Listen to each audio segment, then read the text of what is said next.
private, something like that. Mhm. Give me 1 second. How are you today? How's the Doing weather up your well. end? It's nice. It was a Yeah? little chilly yesterday, but I hear it's gonna be warmer today. Where I'm at, there's no, Mhm. consistency at all, Okay. so I didn't nobody knows what the next day brings. Okay. Yeah, it was, what do you call it? Well, it's raining over here Oh, today. nice. We need some rain. It's so Yeah. dry. Really? Do you Yeah. have wildfires up there in Colorado? Is that a thing? Mhm. Yeah, it Oh, really? is.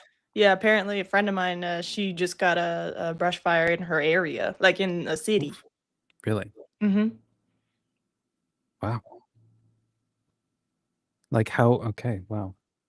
I have Is no idea. Maybe a thrown cigarette butt? I have no idea. yeah. Oh, that's rough. And nobody's running the sprinklers or anything because it's February or March. Wow, I gotta catch up with the year. So there's This no daylight moisture even savings that thing has way. just absolutely trashed my sleep It's schedule, and I'm messing with so my annoyed. head. You know the thing that annoys me most about it?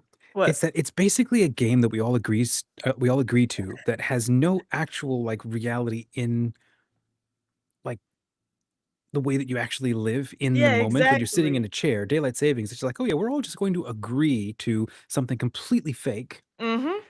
And the thing that annoys me is the fact that I get, like, exhausted and tired, and I'm like, "Wait a second, I made this up. We made this I up. know, I why is should be it able to sleep messy? fine." Oh my goodness, the other day, because the daylight saving changed on Sunday, and I had to get up early to go to mass, and I was on a roll with my book, so I was like, "Okay, I just wanna finish up this section, and then I'll go to bed." And I had in my mind, okay, I had to get up at 6, I would go to sleep at midnight. I know that's not ideal, but I was like, "Okay, it's one time, I'm enjoying it, let me just." Okay, so I set the alarm for 6 o'clock at around midnight, right? Mm. And it's like, and I don't know if your phone does this, but mine says, "Okay, there's an alarm in X many hours." It said 5 hours, and I was looking at my phone, I was like, "Why would it be 5?" And I forgot it was daylight saving, so I was Depressed. not all there the next day. Yeah, yeah, yeah. Wow. Oh, that's yeah, that's annoying. I've had a Mhm. couple of, the last couple of nights for me, but just been weird. I've had, like, headaches that won't allow me to go to sleep, and so Ooh, yuck. I'll just sit right here on the couch, like, till 4 in the morning and then crash for 2 hours, and then get up and do the day. So, Mm. I'm watching a bunch of little videos, like, what was that new one that I just watched? I think it just landed. It's a real story of a guy who escaped prison, and then he hid out in a Toys R Us for, like, 6 months. No. That Um, wait, that was a YouTube video or a no, documentary? it's an actual movie, and, Oh, a movie.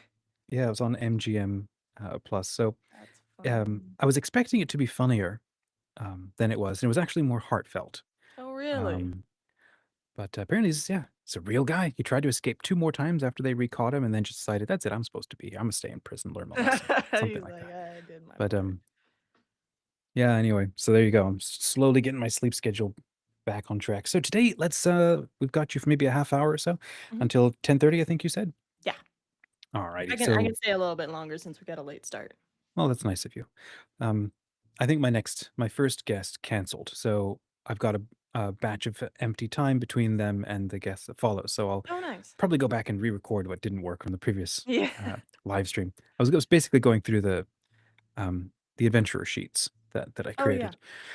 So let's talk about the school. I think that's what we're gonna recap month two, right? Month Mhm. two of the school. We did month one, so Yep. we're working on. I'm trying to get like a happy little row of update videos about Yeah. what's going on and what people are thinking and what are you thinking as the teacher and like all of that cool stuff. So yeah, let's talk about the month two of the writing school. What's going on? Month 2, we talked about the first section of plot and structure, which is always fun, and I always feel like it's a nice way to start. I mean, I know we started with characters, which is important. Hmm. It's the most important, I would say. But then after that, there is there's a structure to plot and structure. There's something that's a little bit more, okay, I can put numbers to this. I can put words to this versus the more nebulous kind of get to know your character, which is well, that one's more like a relationship, which you can't pin down with a bunch of steps necessarily, whereas Hmm. plot and structure and the hero's journey, that one's a little bit easier to put into those kind of categories, which to me, when I'm writing a book, is a little bit of a breath of fresh air. Characters are, of course, so much fun. World building, which we're going to do, which we're in this month. So we've just finished month 2 and we're starting the next month now. Hmm. Um, that's, of course, always a blast, but there's something just kind of familiar about plot and structure, which is really nice. And I feel like my students have been enjoying it. I've certainly been enjoying it. I'm watching them progress. I'm watching them develop. And Mm, I just want to give a shout out to all my students too, because, as they are my first students, they are helping me see how I can improve my teaching, how we can improve the course. I'll give you mhm, a couple of examples. Number one was we got a new student, and originally our plan had been to do once a month, 1 hour of like a common room group office hours, right? mhm. And so I sent out these Google forms so that everybody could, fill out what times would not work for them, which would be their best times. And like there were only three students and none of their times lined up. So Yeah. I'm sitting there thinking about it and I was like, okay, we've got to come up with a different way to do this because I can't be doing 2 office hours a month because that kind of defeats the purpose of the one group common room thing. Mhm. And so actually one of my students, you know who you are, gave the idea that what if it was just shorter individual one-on-one sessions? And I was like, I love that very much because then it allows me to actually get into the nitty-gritty one-on-one talk to Mhm. you. And I was like, okay, so let's do some options. We can do 15 minutes a month, which all of the students so far have selected. Or you can do 30 minutes every 2 months, or you can do 1 hour every 4 months. So you can select those different options, and I'm able to give my students one on one coaching. That's I think awesome. it was you and I who were discussing how to actually give better feedback on the notes, and how to, instead of just because at the time I would kind of express these broad overarching topics where my students could kind of, bolster their skill and stuff like that. Um, but then you and I were talking, and it's like maybe it would be more helpful if we got more specific to this exact um, sample that they've sent in.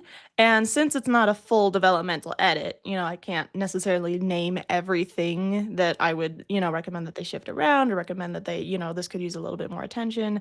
Can't do Mhm. that, but I can direct it to either the exact questions that they have for the sample, like, hey, with this, I'm really struggling with does the dialogue sound natural? Do the characters sound, whatever. So they can ask me, and then also I'll tailor it to the month that they're in. So now my notes have gotten more specific, and my notes have actually gotten more, I feel, helpful and detailed versus me just sending them kind of like a general self-revision kind of a sheet That's that I would awesome. be typing every week. So yeah, lots of ways that my students have been teaching me. And so I'm really grateful. And there was one yesterday that I think was possibly the most poignant because the other ones were wonderful, but they were also of a more practical nature. This one Mhm. was more of a teaching nature, because one of my students, again, you know who you are, we met for our session. We met for our one-on-one coaching session, and he was mentioning that he would see my notes. And I'm always very, very careful to be very gentle with my notes and make them like, suggestions. This might be Yeah. worth considering. Here's what I would do if it were me. I'm very careful with that. But at the same time, the thing that I forget, and maybe maybe you forget too, because we've been writing for a whole lot longer. We've been sharing our work a whole lot longer. So we're just kind of used to the fact that when you receive feedback, it's corrective feedback, and that doesn't mean that you're a lesser writer. It's just how, you make the thing better. But what I had forgotten was that for a new writer, it can be kind of hard, even if the critique is really nice. It can feel like, oh, she just wrote 2 pages about how I should fix this one little segment. What if I'm Mhm. not good enough? What if I'm not good at this in general? And that's the problem with like my editor brain. It's like unfortunately a hazard of the job. What's occupational hazard is that I am only giving constructive feedback, not Mhm. necessarily I'm not praising it as much as maybe a new writer would find it helpful to do. So I was like, okay, thank you so much for bringing that up. So now what I'm going to do is I'm going to highlight in a color on the documents all my favorite lines in their thing so that they know, so that Oh, what a good idea. How in nice. the mix with the feedback that I'm giving them, they're also like, "Okay, I did some stuff too Mhm. that she really likes." Because, again, I'm just so used to telling this to myself, I forgot I need to tell it to students, is that, A, all writers, Stephen King, J.K. Rowling, the big ones, every single one of them, they Mhm. get so much red marker from their editors. It's just a part of being a writer. You see it yourself, Yeah. and then you give it to other But people, and that's they're like, but that's their yeah, they're at the SWAT team level of, like, yeah, and Hell it's Week, and and the they're same ready thing is for it, and they happening want to that. them. It's like, Exactly, "Make it bleed." exactly. Exactly, exactly, and And at I the beginning, we're like, "It's a paper cut. I Could you know, I please be know. nicer?" Exactly, exactly, Yeah. and I just need to and I realized, okay, I need to maybe say at the beginning of every email, I just wanna let you know that all these critiques that I'm giving is just because, that's the service you're wanting from me to help you improve it. At the same Mhm. time, please never, never forget about how excited I am about this story and how glad I am that you're writing it and how much potential I see in it. Nice. That's why I'm helping you with it Mhm. because I see that there is a great story here. Yeah. Just needs some tender love and care, which all of Mhm. ours do. Every single one of Yeah, my yeah. stories needs tender love and care. My book right now is with beta readers 'cause it needs tender love and care. After Mhm. having been rewritten 3 times, it still needs tender love and care. Yeah. So, yeah, this has been a great month, honestly, for me. I was glad that I was able to help my students and see their stories progress. They're doing awesome. But it was Mhm. great for me as the teacher to see how I can improve. That's fantastic. I'm really happy that they shared that. Hey, Austin. Austin in the chat. Good to see you, friend. Community member there. So nice to spend a minute with you. Is he in the school actually? Is Austin part of the school? Yes, he is. Okay. All right, cool. It takes I don't want to say maybe bravery for someone to share a piece of feedback like that, but props to whoever that was because um uh, that's fantastic feedback. I want to ask like as you're looking at the month, how what are some things that they are doing that is showing growth and progress? But first before I forget, have you heard of the whole compliment sandwich idea? Yes, I Yeah. have. I think it's basically what you're doing, but I'll Mhm. just shout it out anyway for our listeners who have never heard of it. It's the idea that if you want to provide negative feedback, or even not negative, even if it's constructive, like you just said, even if it's well-meaning, we hear constructive feedback as a personal attack. And so what you do is you put it between two slices of a really nice honey brioche bun, and then it goes down like a teaspoon of sugar, or at least it can. You have a better chance of it anyway. They might still hate your guts, but oh well. But you start with a compliment. And that's what I try to do when I read somebody's story. Like, first line is, I love this or this part. Like your opening paragraphs were fire, or I love where the story went.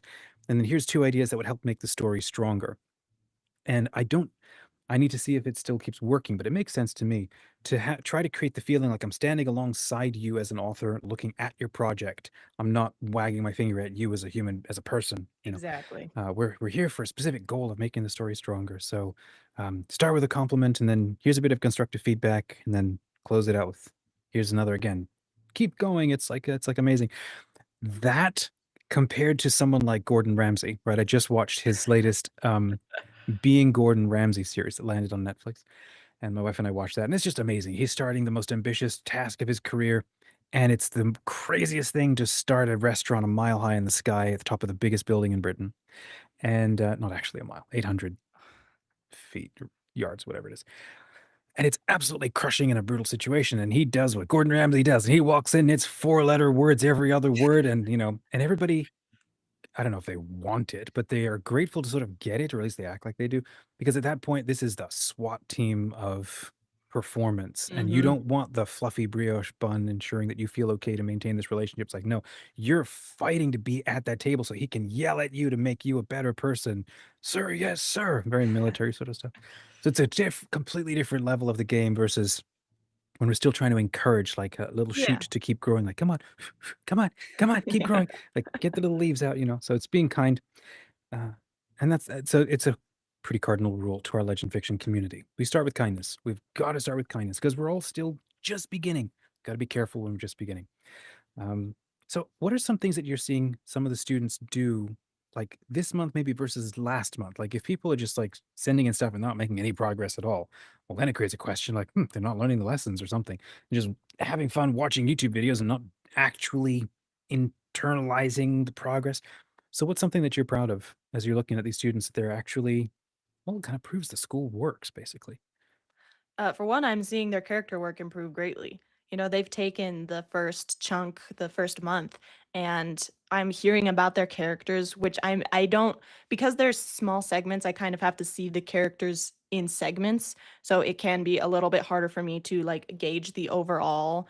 But I'm seeing definitely an improvement. I'm seeing the way that their characters behave more like they're more not diverse. multidimensional.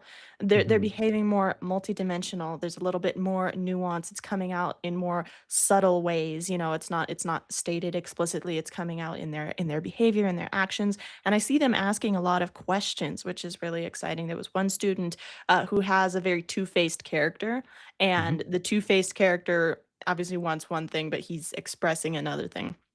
And he would express that other thing, like, very verbally, like, "My goal is to do XYZ." And so one of my feedbacks for her one of my pieces of feedback for her was, "Okay, this is I see what he's doing here. Let's see if we can make him announce it a little bit less kind of overtly, a little bit less explicitly." Mhm. Because, you know, we as people, a lot of times we betray our intentions by less saying it than just kind of than doing it, than like Mm. making sure Mhm. that not making sure, but our actions will just kind of lean toward that. And she asked me, she was like, "Okay, thanks for that piece of information." Which shout out to all my students who are so kind to me too. Like Jeepers Creepers, they are so nice and wonderful. So she was like, "Thank you for that. What if?" And she's thinking about it. She was like, "What if my character is specifically trying to mask his inner intentions? And then would he say something like that aloud?" And I was like, "Excellent question." I still don't think that someone would say it that explicitly, because even when someone wants to portray they wanna put on a facade for somebody else, a lot of times they don't express the facade in words precisely. They'll just show it in other ways, but the inside will slip out every now and then. The Mhm. inner intentions will slip out now and then. So I'm seeing the thought that they're putting into this. And this past month, I've gotten a couple of character sheets with backstories and histories, and we've gotten some world building going on. And so now I have this really great understanding of the worlds that are happening. I've seen some progress on how which is another thing that's kind of harder to see now, because I'm getting, you know, just the earliest snippets. Sure. But I even at the beginning, I'm seeing the plot kind of take form. You know, there's one student who he was very excited to kind of like rush straight into the inciting incident, which can be great. And I was like, "Okay, let's work with this. This is a great inciting incident. Let's see how we can bolster it and like build it up beforehand." You know, and I've seen those scenes kind of come into play and be rewritten and developed more. And now the character feels more developed because we've gotten a minute to see them before the inciting incident. So I am seeing their progress, and it's very, very exciting because I am seeing these stories kind of take shape in front of me. Amazing. And as part of it, right, when somebody starts the school, they have to identify with you, here's what I want to accomplish in my 12 months in this school, right? And it's Exactly. either selection of stories or they're going to work on a novel. And then can you recap very briefly how that works and how you help coach them as well, so that for every individual student, you also have like a higher level view of where they're trying to go. And so you have a sense of the goal that they want to reach over that 12-month period, which I don't know of anything that does that online. Um, I don't either. And basically, I just send them a Google form. You know, there's a Google form that says, you know, what kind of project are you trying to do? Is it short stories? Is it a full novel? And then I give them the option for other. I ask the genre that it's in, the audience that it's in. There's more questions that I can't think of off the top of my head. mhm, But I send that to them and they send it back to me. So now I have a gist of where we're going. It's like, okay, I want to write a dystopian novel, and that's okay. Now I know that we shouldn't be doing fantasy. If I see fantasy right. elements sneak in, gonna give him a heads up, unless it's a dystopian fantasy. But if it's just like sci-fi dystopian, kind of normal world dystopian, then I know where we're going. And then in addition to that, I send them a reading list for what they because I send them another Google form with like, okay, what's your favorite kind of book? What kind of comp titles could this story have? What are books that you don't like as much? Mhm. And I'll send them a reading list. And it's not a required reading list. It's just, hey, here's some books that I think really fit the vibe and the goal of your book. And it's That's always good so to read more helpful. books Man, you're like just that. nice. Oh, thanks. And so I really enjoy giving that to them because I know that I enjoy when I'm writing a project. I'm reading books Mhm, that kind of fit that atmosphere so that I know where I'm going. I see how other people do it. And honestly, I'm kind of absorbing it by osmosis in a mm, way, because it's like, oh, I know how this works now. I see what this story did, and it becomes a pattern that becomes familiar to you. And mhm, between those two, between reading their Google Doc And then having selected all those books for them, I kind of internalize an idea of what they are going for so that I can guide them toward that throughout. And then, of course, I ask them questions. I ask them Yeah. questions as we are actually writing it. There's one student who she's got this really exciting kind of dark fantasy type of a Mhm. thing going. And as is, we're practicing on her style because she's very, very witty. She's got a lot of the sarcastic banter going on. And it's like, okay, let's work with that. And then so I ask her, do you want this to be more of a, sarcastic, witty banter type of a book, or do you want the kind of darker, uh, like melodic fairy tale type tone that you mention in the Google Doc? And then she'll let me know, okay, she tells me which one of them she wants. And I'm like, all right, let's go with that. Let's lean into that. Let's see how we can make the one support the other kind of a thing. So yeah, That's amazing. First of all, I had no idea you were doing that. That's such a lovely touch to give a list of recommended reading for thanks. novels in their area. Um, yeah, I love how hands-on you are with the students. And so we're going to come up on. So this is we're talking about month 2. We're in the middle of month 3. We're Yeah. talking about month 2. So this next month is going to be about world building. Hmm. Um, can you outline very briefly where do we go with world building? We talk a lot about how to not info dump. And the way that you don't info dump is you have the character actually experience these things naturally as they are going through their own world, Mhm, as well as reminding students that world building isn't just kind of icing on the cake. It's not just cool factoids that you drop on top of the story. It can be. I mean, like I mentioned, I think in the recording, there are books like I'm thinking of Throne of Glass by Sarah J. Maas, or again, at least the first 2 books that I have read. mhm, It's the world building is not super deep there. It's just kind of like, okay, I need somewhere for Selena to overthrow a kingdom. So they make a good kingdom and they make a bad kingdom and they make a fairy kingdom because she's part fairy, spoiler alert. right. But or maybe she is completely fairy, I can't remember.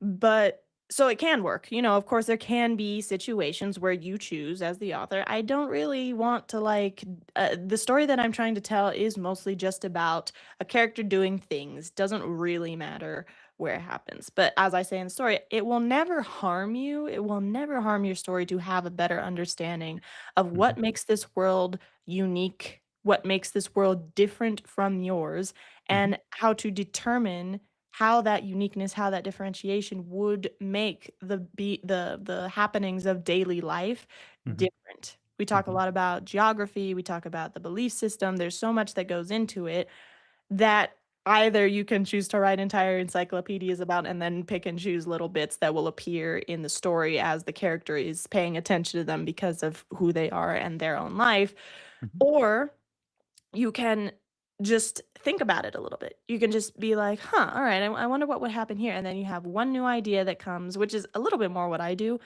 I don't, I have some ideas of backstory when I start, but mostly as I'm going through and I'm thinking, okay, well, how would they handle this situation because of their unique situation?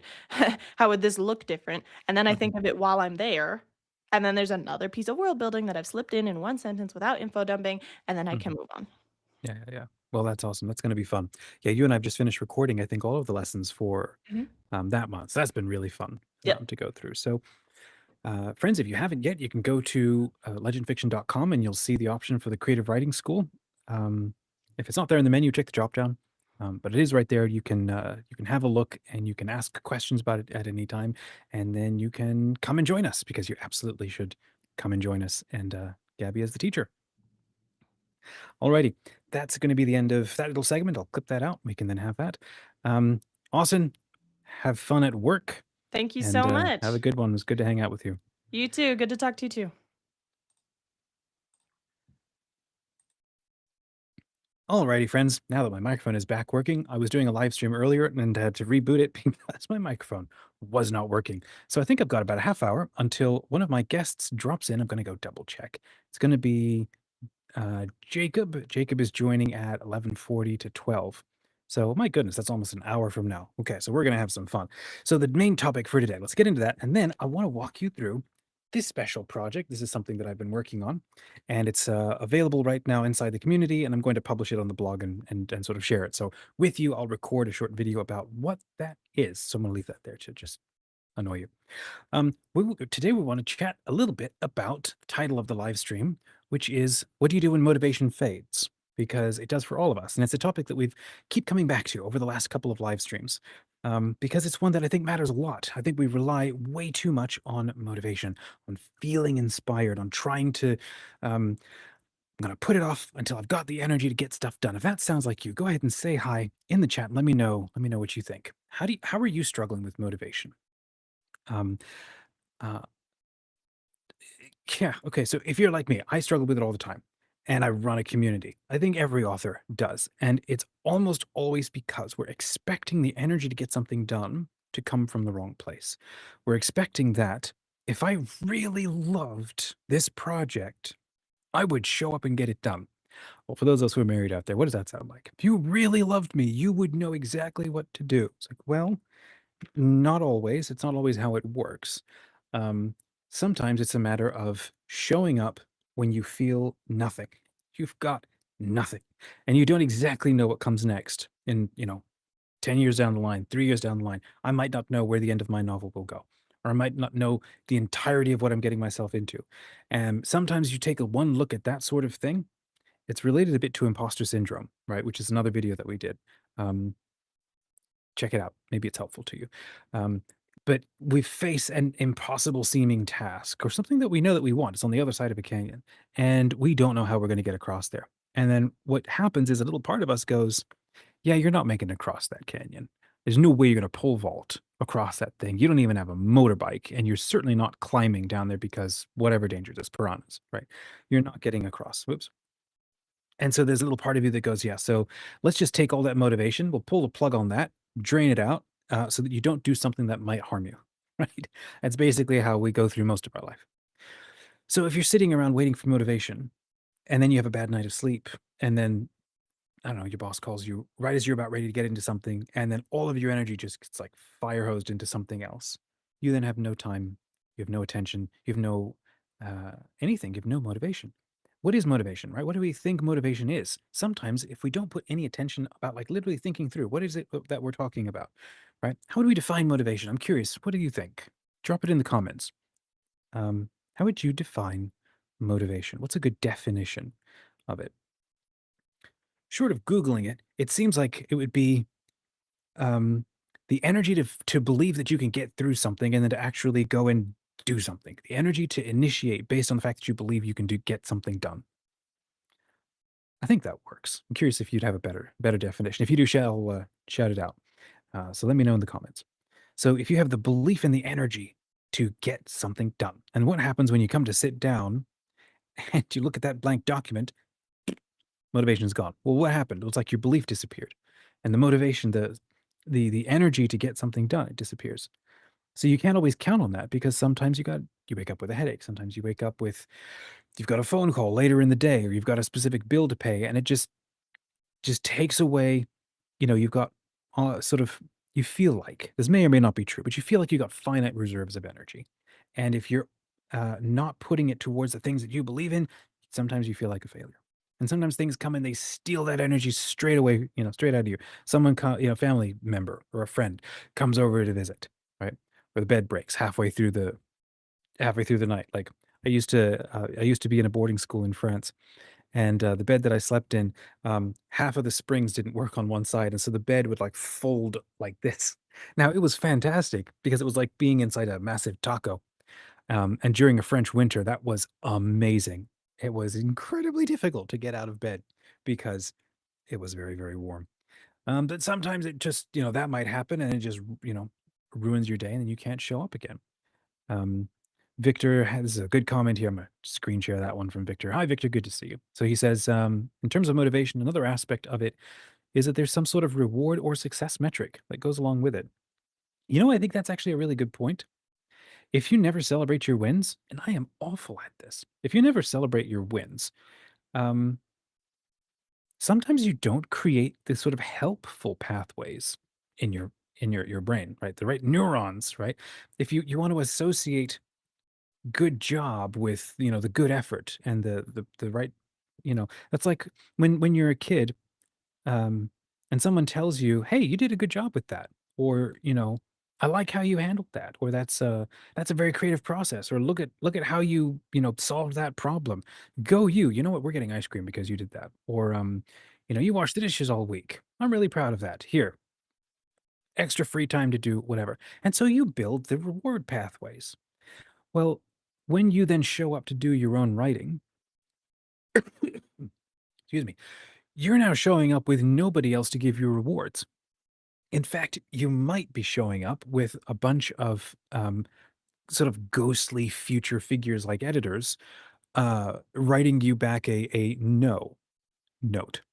Or you might be looking at the volume of work and effort you might have to get into to try to self publish when you're done with this thing. So you're already walking up to the front door of this wonderful project that you kind of feel like you like. And you have no idea what your reward system is. And you sort of think maybe it could be really cool to like get a book signing, like that could be fun. Or it could be really nice to have a copy of it, sitting on my desk, right? Like wave one around, print off a copy and I just put it on my desk or something. Like that could be really fun. Or I could print off a copy to show to my family, right? That feels very far away. And so you're still just beginning this project, or you're halfway through. If you don't have any reward systems where you literally telegraph to yourself, you're doing great. Sometimes that can come from, other friends and so on, but I think it's like you're now alone with you in a room with your creativity, and you need to kind of coach and encourage yourself. So if you have no reward metrics at all involved, your motivation is just, you know, gonna flatline because it sees is I see a lot of risk, I see a lot of effort, not clear to me how I'm gonna benefit from this. So then you never even start. 'Cause humans are fundamentally we're goal oriented. I have to have a goal that I believe in. And unless there's like a wall of spikes coming at me to like motivate me to believe I absolutely need to get out of here, there's nothing happening. Then you can either be motivated by fear to get away from something, or you can be motivated by a desire to go towards a real good that really needs to happen. Um, Victor's on fire in the chat here. And we keep screen sharing. He says, in terms of motivation, if someone is expecting you to get that thing done, I'll bail on my own expectations. But if someone else is expecting it, I'm infinitely more motivated. And so, what's on the line there? It's a true comment. What's on the line there? You are afraid of that person's bad opinion. It's a wall of spikes coming at you. You're afraid of failing them. You're afraid of feeling like the shame or regret, and you just don't want that. That can be an awesome motivator. It's probably a good idea to bake in or just to add a couple of like positive things. Like, what if you decide if I finish this novel, I'm going to go take an Airbnb in Scotland. I mean, that's a pretty. I mean, heck, I would write a novel if that was my goal. Or I'm going to go do a specific thing or buy a specific book, or I'm going to treat myself to this particular thing. And this is a little bit bigger than I'm going to buy myself an extra thing of ice cream. Like, no, no, actually reward yourself with something a little, that'll make your life better, that you believe in. Maybe have a think about that. I'm going to buy that favorite sweater or that bookshelf or that pendant, and that's also going to be a positive marker. I'm going to like who I am, in the long term. Maybe think of a couple of actual little, rewards like that. Victor again saying the negative is just as powerful as the positive. If I believe that no one is waiting for it or cares about it, that's when I'm most likely to shift to the next shinier project. It's absolutely true. Um, it is absolutely true. Motivation and shiny object syndrome. Because what is, we can maybe pretend, for a second, we can go back to the caveman days. What's going on? Um, you're looking at, there's a bunch of particular goals that you could go after. And there's the really awesome big buck, big deer that you could hunt, stag, right? That thing is dangerous. You don't kill that thing first shot. It could come right at you. You do not want those antlers. So you might half shoot it or start the process and then it runs away. Now that thing's going to take days to trek behind. And so the motivation sort of part of you goes, well, maybe let's just flatline that one because that's going to take a lot of work for no clear gain and maybe more danger. What if we go after this family of raccoons over here? That's easier. I could feed a lot of people with that one. And then they all scatter, right? Now, a lot of what we're going to get into more of this in a minute. something that we keep talking about over and over, and it's the presence of structure. When you have a plan, any plan, something kind of magical happens. And we'll talk about that. But let's stay with motivation for a minute because motivation is such a tricky thing. It's like trying to hold water in your hands. The instance you let it slip, or somebody walks into the room and bumps you, and fingers open, water drains away because it's energy. It's energy. And what is energy? Or it's like, well, yeah, energy that's in you. What is that? It's meant to stay in motion. Um, it's like the starter on your car. It gets things going. Um, and if you look at something and believe, oh, yeah, I can do this. I believe I can do this. Maybe people count on me and they want to see me win. Well, that can be fantastically motivating. But if we never stop and pay attention to just how we function as human beings, now a lot of us just don't do that because we're incredibly busy and we never self reflect. Maybe take this as your permission to self reflect because I'm awful at this too. So I'm doing this live with you. We're all just going to therapy together. I'm not a licensed therapist. Please do your own research. ChatGPT can make mistakes. I can make mistakes and do. But if you don't have a reward system that associates a positive outcome with the effort you're going to do, maybe think of one. It's probably a good reason why I've never gone back to finish another novel that I've been wanting to write, just because I did not create a positive goal of what's going to happen when it's done. Now, here's a really nice thing that I'm hoping is going to be helpful for people. I'm trying to help create some of that. And so, one of the ways that we do that is um, to host Legend Haven, to host an online convention. And so it gives authors like a deadline to write towards because then they know, well, if I could get my draft done or if I could get it edited and some proof reviews, I could announce it at the next con. I could do a book read aloud and I could show a cover reveal because there's a captive audience that's there. And so I'm like, well, I'm just going to do 2 of those a year because if that, if it can take like a good author, maybe 6 months to punch through a novel and maybe they're doing a sequel or a series, this is a cool deadline to keep people motivated to keep writing and then to come back and to keep sharing. And it's extremely accessible and extremely affordable for everybody. Um, so hopefully that kind of creates a really positive potential outcome if I could finish my novel, if I could finish my story.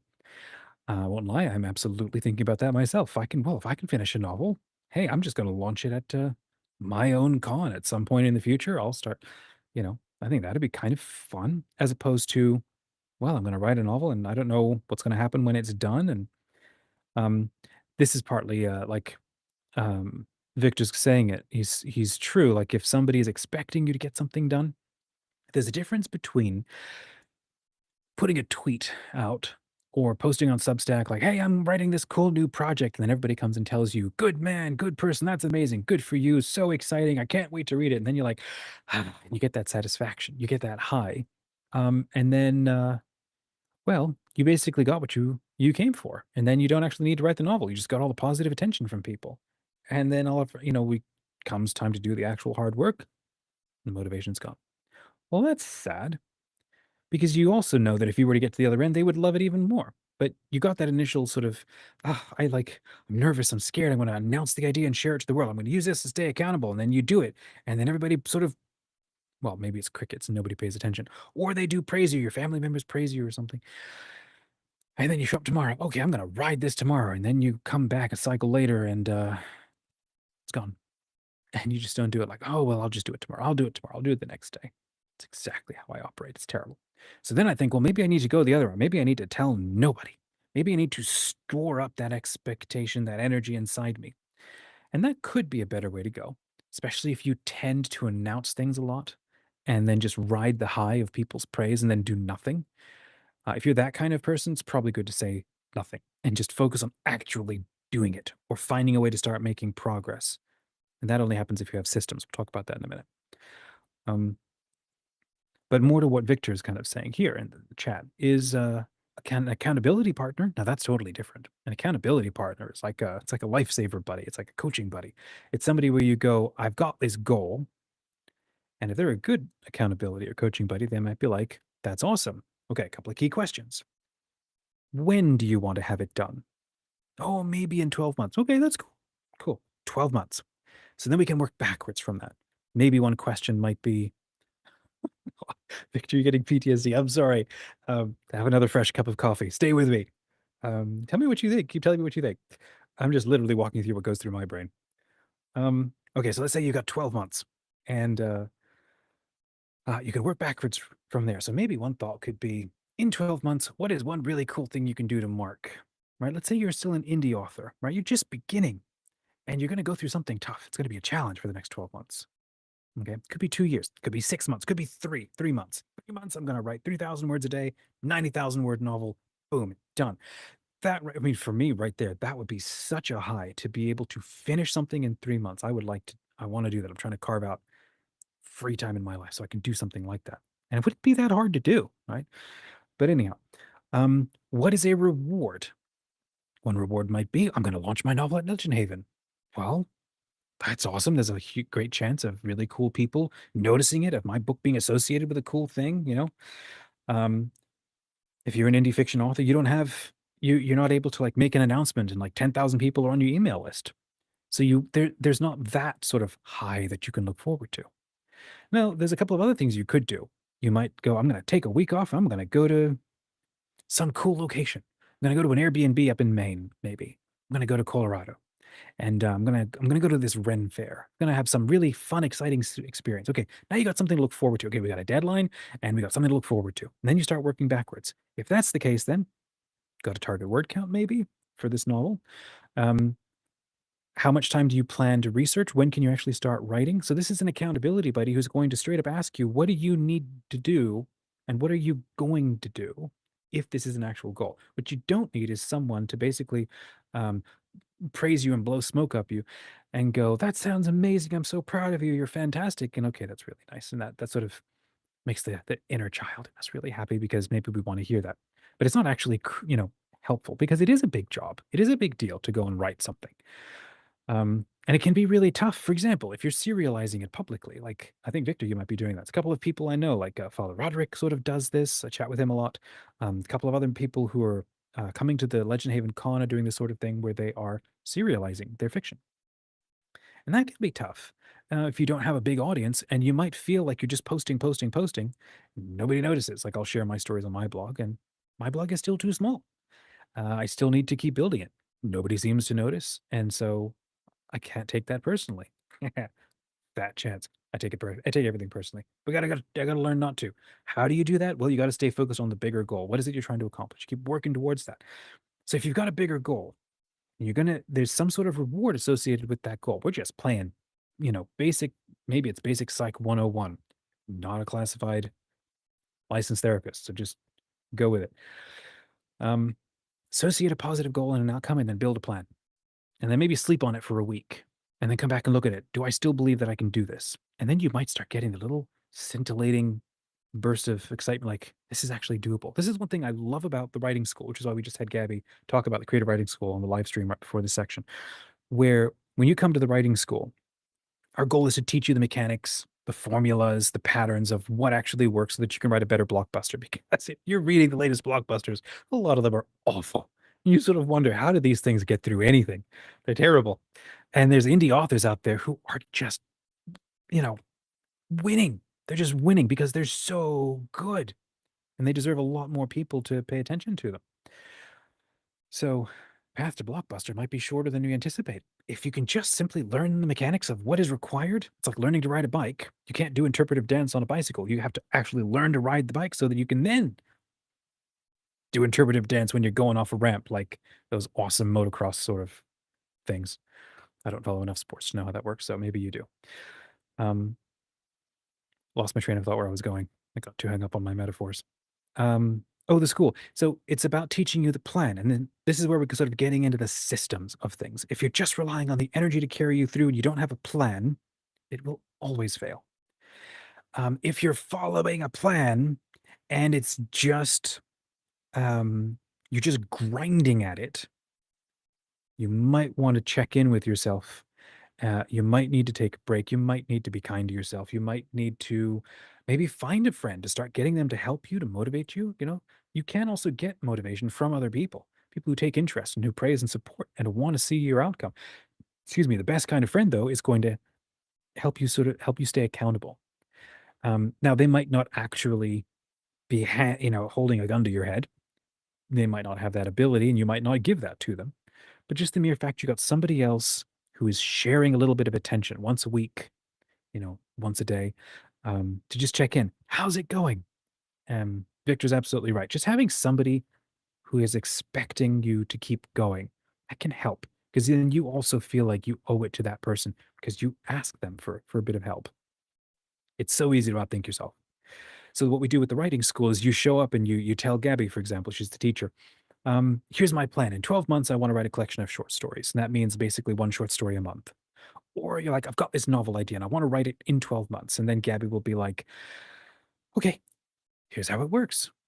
By the end, possibly going to have something that you can publish as an indie author. That's a pretty awesome motivator. Like I never thought I could get somewhere where it's possible to be, to be published.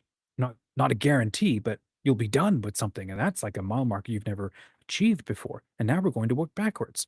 What's your niche? Who's the audience? Because those two are going to determine how long this needs to be or can be. And it might be shorter than you think. Might need to be a little longer than you're planning. And then let's say it's 90,000 words. You can then break it down. Well, that basically comes to, I think it's like about 500 words a day or something makes for a 90,000 word novel, or I don't know, somebody do the math on it. But then you might suddenly realize, oh, if that's my goal, word count wise, and maybe it's 20 chapters, and I only need to write 500 words a day, well, I mean, that's basically 1 hour of work, as long as I know where I'm going. So you might then need to spend 2 weeks, ideating what your plan might be so that you have a sense, however loose, of where you want to go with your novel. Um, And now you have a system. Now you have a plan. Okay, now we're getting closer. Now we're getting closer to not needing motivation to get something done that we believe in. Because here's the annoying thing about motivation, it shows back up when you demonstrate that you can actually do it. So kind of kudos to Victor, who's been working on this really awesome novel project that seems massive, and you've just been serializing it. I look at that, that motivates me because I'm like, how did you keep going for that long, and then you keep sharing it and publishing it? I think I'm probably way too precious about my novels to serialize. Like because I plot just enough to where I can start pantsing my way through the thing, and I always have to go back and make edits and fix stuff. Um, so I'm not brave enough or clear-headed enough. I think maybe if I were a lot more meticulous and I figure stuff out ahead of time, it's just not the author that I am. So kudos to Victor for being a different author, maybe better author, being able to do that sort of thing.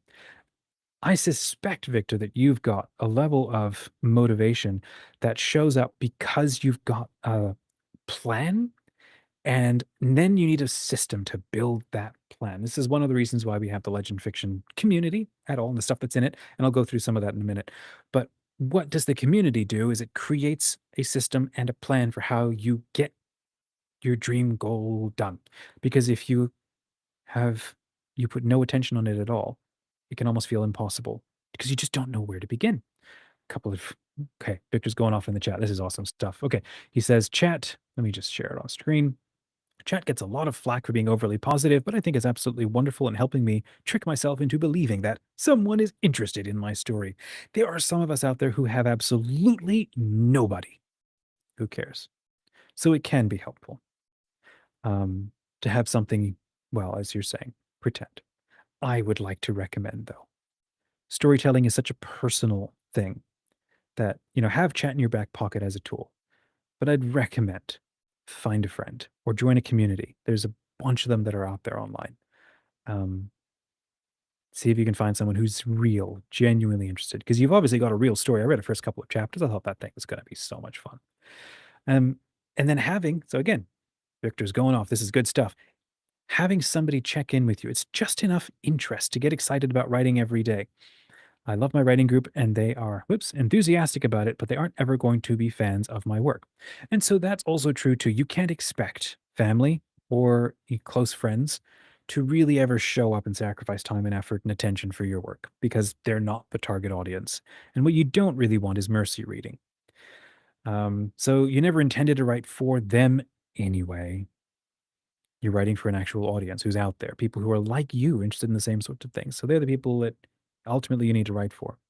So finding your own way through either an accountability partner, and I mean, there are writing coaches out there who will happily take your money and they will help you stay accountable, or there's communities and that you can join, and you might need to scratch each other's backs. Like we'll help each other stay motivated, right? I had one author, for example, Mary, who she's actually hosting a talk at the Legend Haven Con. She'll be on the live stream, well, right here on the channel, and she needed some help getting through her novel because it was a crunch time, and um, and so she and I were hanging out like I think every 2 weeks or so. We would meet and we would just sort of have like an inklings kind of huddle, a couple of us authors to talk about how do we help each other get through and keep our writing going. And so I volunteered, Mary, I'm going to check in with you 6 a.m., 7 a.m. every morning, and check in. How are you doing? What's your word count?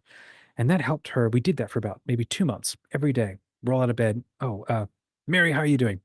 And then she would get back to me later in the day. But that little something, it helped motivate her enough to keep going. Um, Couple of quick comments here. Victor says serializing is great for going back and uploading corrected or updated chapters. That is cool. And Victor says, I have motivation, but as I've shared with you, I'm floundering with how to connect with potential audience. I hear that, my friend. Different conversation to what we're talking about today, but it is one that we need to come back to on this channel because it's kind of the point of this channel is how to do that. I'll be straight that it is not easy, especially if you don't have a lot of money or any money, which is kind of where I'm at. So I'm not even exactly 100% sure how I'm going to find my target audience. But what I will do is test it out live, basically, and share with you what I am doing because it's kind of the reason I got into marketing and branding and strategy and stuff at all because I'd written my own novels kind of as a teen and realized I don't know how to sell these things, especially if I want to be an indie author. I don't want to go the trad pup route. So I have no idea what I'm doing online. And so I started figuring out marketing and then I ended up getting a job in it. So now I want to come back and we need to figure out how to do this together. It's one major reason why I created the Legend Fiction indie author marketing mastermind. And we meet once a month for about an hour on Thursdays. And we talk about what's working, what's not working, what are we learning, what are we seeing. And then out of these conversations, I either craft tools to help them. These could be chatbots or they could be things that you can print off to take to a table and give away to people, or maybe a short seminar, that sort of thing. The Legend Haven Con itself, our online convention, is actually one of the big kind of reasons why authors who are part of the community, especially, or who like what we're about, can come get a platform to start marketing what they do. And I'm trying to build the audience and build the space so that authors can feel good about marketing. Because a lot of us struggle with it. Again, this is another conversation we'll have to come back to that. It's not part of this. This time we're talking about motivation. So let's recap a little bit in that you can't always trust motivation to sustain you. It can be awesome to start you and to get you off the ground and get things going, but then you need something else. You need a system that you actually believe in, where you look at it and you go, this is actually possible based on my energy and my skills and the time that I have. And I look at that and I think, this story is absolutely the coolest ever and it needs to happen. So look at this system, and it could be a 12-month system, could be a next 5-year system, could be a 3-year system, whatever it is, just a plan of action. You know how much when business is just a black box, right? Like a black box in an airplane. It's a black box of a system that takes an input, a raw input. It's got a predictable system, series of actions, and then something wonderful comes out that people want to pay a lot of money for. Well, it's the same thing with an author. You got a book, you've got a loose formed epic idea. What do you need? A system. You're going to put that through that. You're going to run a series of really predictable things that you can do and you can do well. And then a cool book comes out on the other side. So if you've got a plan, like here's a deadline, here's a goal, here are the things that I need to do. Yeah, this feels doable. Because if you're the kind of person who's like, I'm going to not write, for example, all week, and then I'm going to go to, I'm going to rent an Airbnb and I'm going to cram write for like 7 days. There are some authors who can do that. And that's amazing. There are some authors who can just do that. Most other authors, I don't know. Maybe that's you, maybe that's not you. Most of us, it's better to show up and do reps every single day. 500 words every single day, and you keep making progress versus trying to cram 10,000 words in like 7 days or whatever it is, 50,000 words in 7 days. Doing reps Routine, regular reps slowly builds up your system to believe, I'm actually feeling good about this. And so that's the third part. When it comes to motivation, when motivation fades, systems don't, because a system is a plan. And now you need the actual thing that you do, the tactic in the moment. What do you do? And if you don't have that thing in the moment that makes the system work, you will never get started. And if you have those little things lined up so that you can keep showing up and keep going, keep making that system work so that you're not trusting on energy to keep you going. You're trusting in something that you've put in the thought, you believe in. If you have a bad day, you have an off day, you're like, it's okay. I don't have to show up at 100% every single day. I could do 100 words one day. I could do 3. I could overexcel and do 3,000 because it was a good weekend and maybe I'm a little bit ahead. Um, if you have a system at all, you can afford to take time off and lose time its own because you know you're going to be okay. It's like getting on a boat and you're going across the ocean. You've got a goal, got to do like, could be like 1,000 miles a day if I want to reach that goal. And then maybe you get a storm, you get off track. Well, we don't panic and throw it all in and go back home and start a new journey. It's like, well, here's the goal. I can sort of rechart out and I can get back on track. It's going to take me a minute. It's okay. The goal is worth it. I love this novel. I love this idea.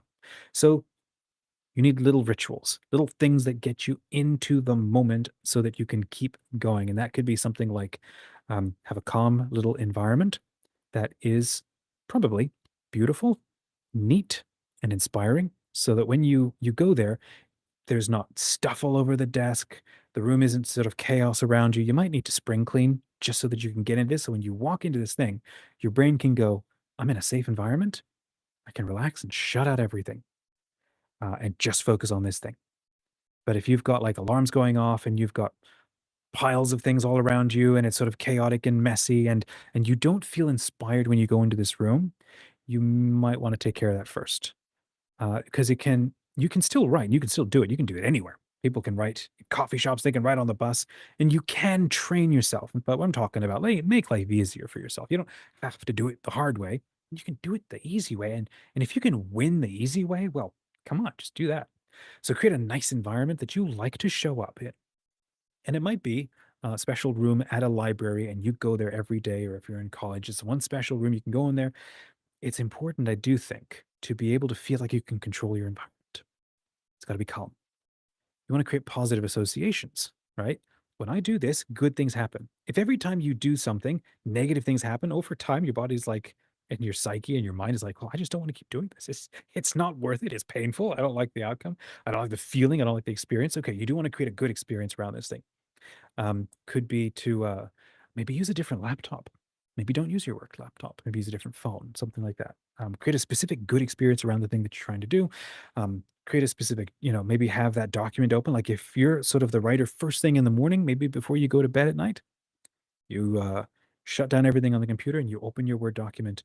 Maybe you open up the picture that's associated with the latest chapter that you're writing, so that as soon as you wake up, I would recommend don't get on your phone first thing in the morning. Don't check the news. Don't check social media. Don't open your apps. I know that's tough. Because as soon as you do that, those things are like tentacles that just siphon off all of your energy. And now all of a sudden your brain is full of all kinds of things that want you to pay attention to them. And they have absolutely no interest in you living your best life. So I took a social media detox that's actually still going. It's been about 2 months now. Wait, what are we in March? Yeah, it's 2.5 months now. And I'm actually not missing it. I dropped Facebook and I dropped Instagram. I'll log in to check it occasionally, but only from like my computer. Um, Mostly to post something, but then I'm just not on there swiping, scrolling. I don't follow any news, apart from a couple of YouTube channels that I like to follow because I think they're more helpful and educational. The point is, I feel like you're doing stuff on purpose. And if you feel like you're doing stuff on purpose, that's actually motivating. And all of a sudden you'll find, this is my experience, um, when you stop allowing things that sap off and siphon off all of your motivation, all of your energy, because you do have motivation, it's in there. It wants to do cool stuff all the time, but it's constantly being derailed by everything in your life. If you stop that, you cut that off for a season, for a period, for the duration of like the novel. I'm gonna like let's go hermit mode on this thing and see what happens. Okay. Then You create a little ritual. You got a nice environment. You go to a nice place.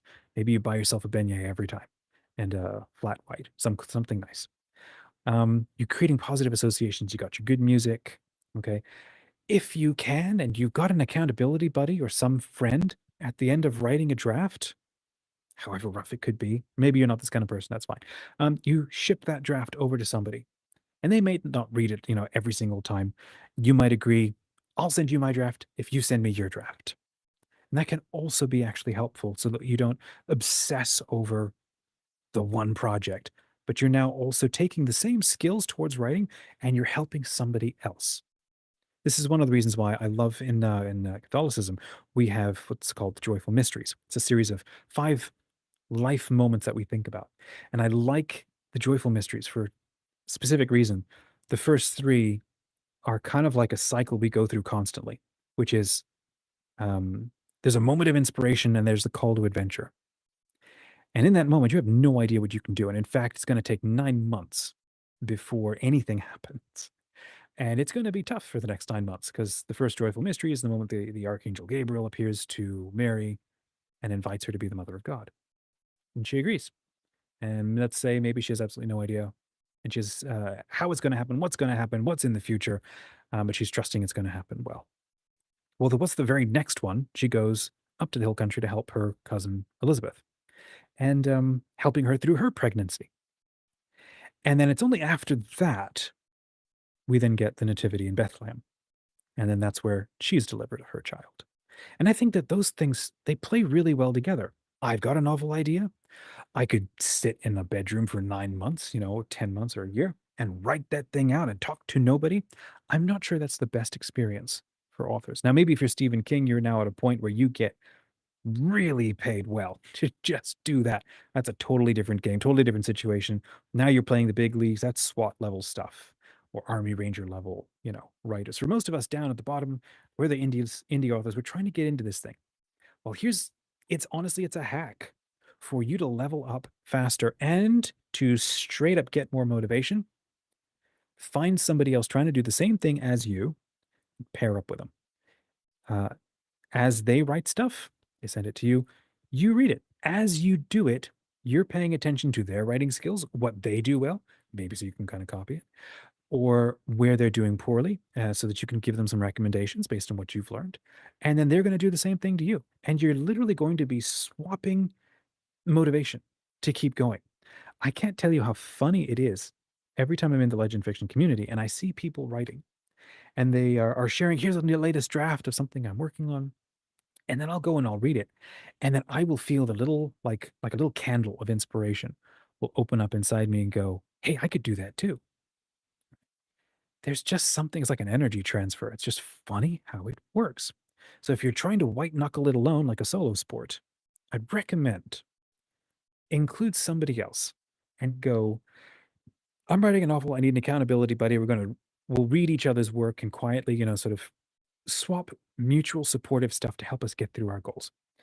Um, if you can do that, you're now creating a whole bunch of good associations. You got a goal, you got a deadline, you've got a system, and then you've got a daily plan, a daily tactics for helping you to make that system happen and getting you to the end.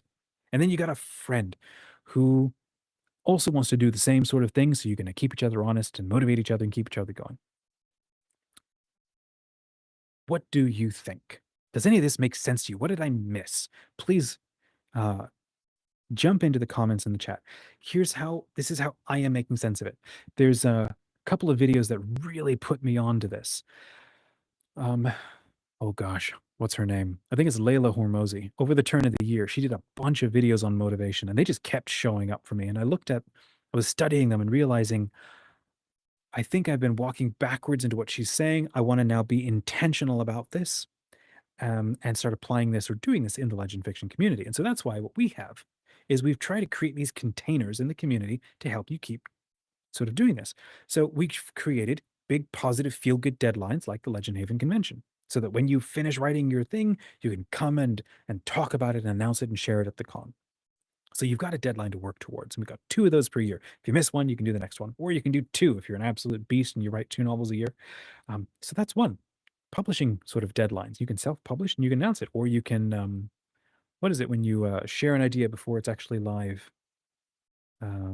Pre-launch it, for example. And then second, we have if you're like, I want to write, but I don't know how to get going. Sometimes it is actually easier to work on somebody else's project than it is your own. And so that's why we've got a bunch of open calls for um, these short story collections. As soon as we get like 10 cool short stories, we will publish those. And when they get published, 100% of the royalties go back to the participating authors. And so that creates like a really positive benefit to finishing stories and working with other authors to getting it done. So that there's a chance. I can't guarantee that people will buy it, but there's a chance to make income. Same sort of chance that every author hopes for when you go to self-publish until you build a massive audience. What else? We have a tournament challenge where every 3 months, authors gather in clusters of 4 people to try to outright other members in the tournament.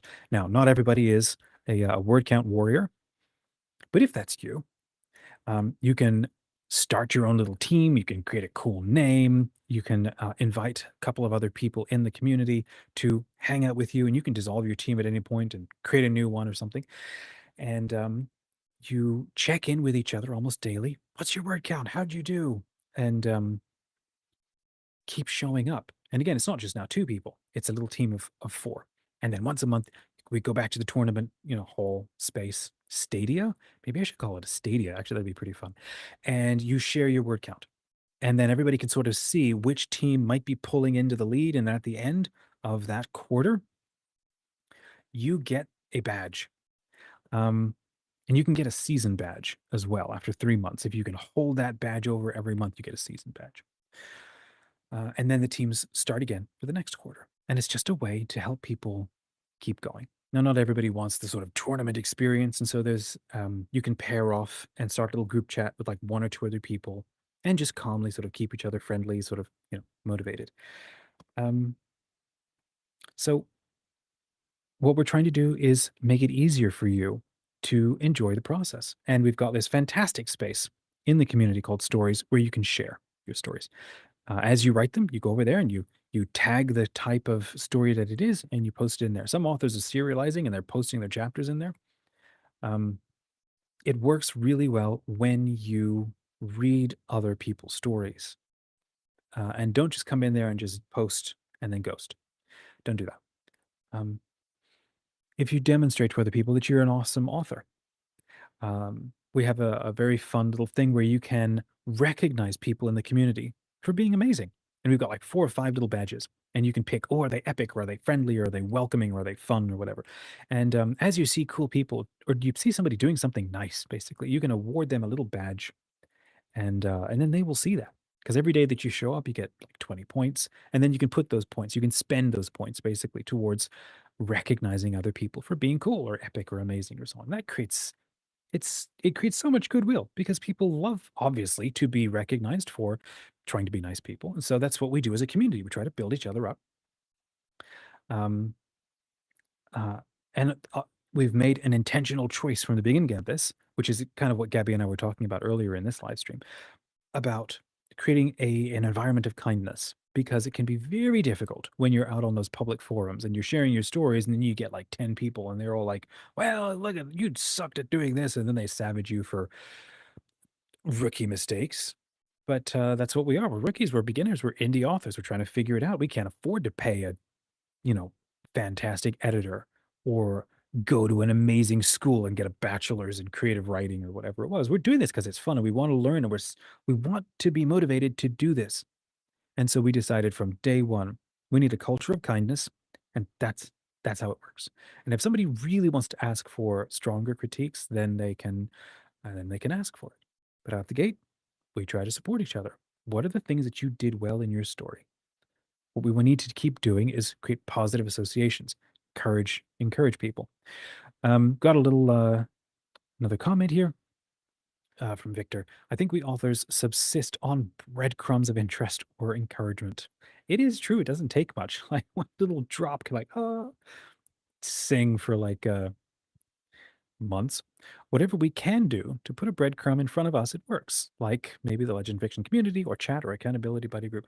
It is all true. And sometimes I do think it has to start with you yourself. Are you telegraphing to you yourself um, that it's a good thing, that you're okay?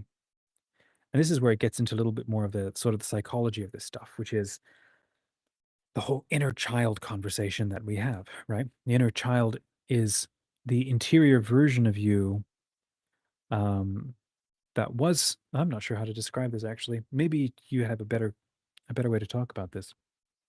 Your inner child is the part of you that was the sort of initial little dreamer. It might be your core, essential, actual identity, but it is not yet tested or tried by the real world. And then what happens is we build up a secondary identity to protect that inner child, to protect that inner original identity. And we pretend to be all kinds of other identities that are stronger, more cunning, more friendly, less defensive, more defensive. We create all of these other shields and personas and identities um, because the world comes at you in all kinds of different ways and you have to get stronger. And so you literally put on armor. But the armor is covering something soft and real and personal and relational and has dreams and wants to do stuff. But sometimes we can create identities and then we can get to a problem. Right? An identity, I like this definition. It's an idea entity. It's an idea you create about yourself. And then you can start getting really defensive or having problems when your ego, which is the fuel in you to be you and to get stuff done or to do something, can then over identify with the identity that you created. It might not actually be you. You might look back to those moments when you were a younger kid, when you didn't actually care as much about what everybody else thought, maybe. And you realize I'm not that kid anymore in the sense of I've lost being that kid. It's one thing to be a kid and to grow up into being an adult, and it's time for adult responsibilities and you put away the things of a child. I'm not talking about that. I'm talking about the sense that you might look back at yourself as a younger person and go, I used to have specific ideas about the world. And if I really think hard about them, they were actually, maybe, they were true. And I've now taken on more cynical ideas about the world that if I were to sit and sort of detach from them and try to look at them, I might realize I don't actually believe in these. I don't actually want to live in a world where everybody behaves and acts this way, where I live and behave and act this way. Maybe I've lost something I need to reclaim. I'll tell you, I'll look back at my sort of my inner child, and it's me as a young kid, stupidly brave all the time, climbing up on roofs and cycling around the local neighborhood and just getting into everything and rabidly curious. Um, And then just realizing, oh, every time I feel depressed as an adult, it's because I'm not doing any of the things that that kid in me, who's the best parts of, probably who I am, I think. Um, I'm not doing anything to make that little kid happy. So it's a bit like we talked about this in the other live stream, I think, talking about imposter syndrome, because it's very similar. Imposter syndrome can like nerf your motivation. So if you need to, let's heal that part of ourselves. But if you your inner child can be locked away in a dark room and kind of the goal of the adult, and this is difficult to do, I think. The goal of the adult is to reparent that child. But now it's not somebody else doing it. Now it's you doing it.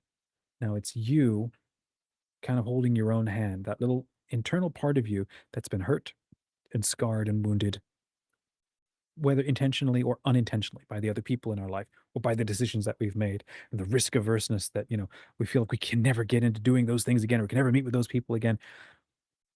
I think a lot of what I've seen from therapists anyways to say stuff like to be able to talk to your inner child or to do things that make your inner child happy again, where you go, it's okay.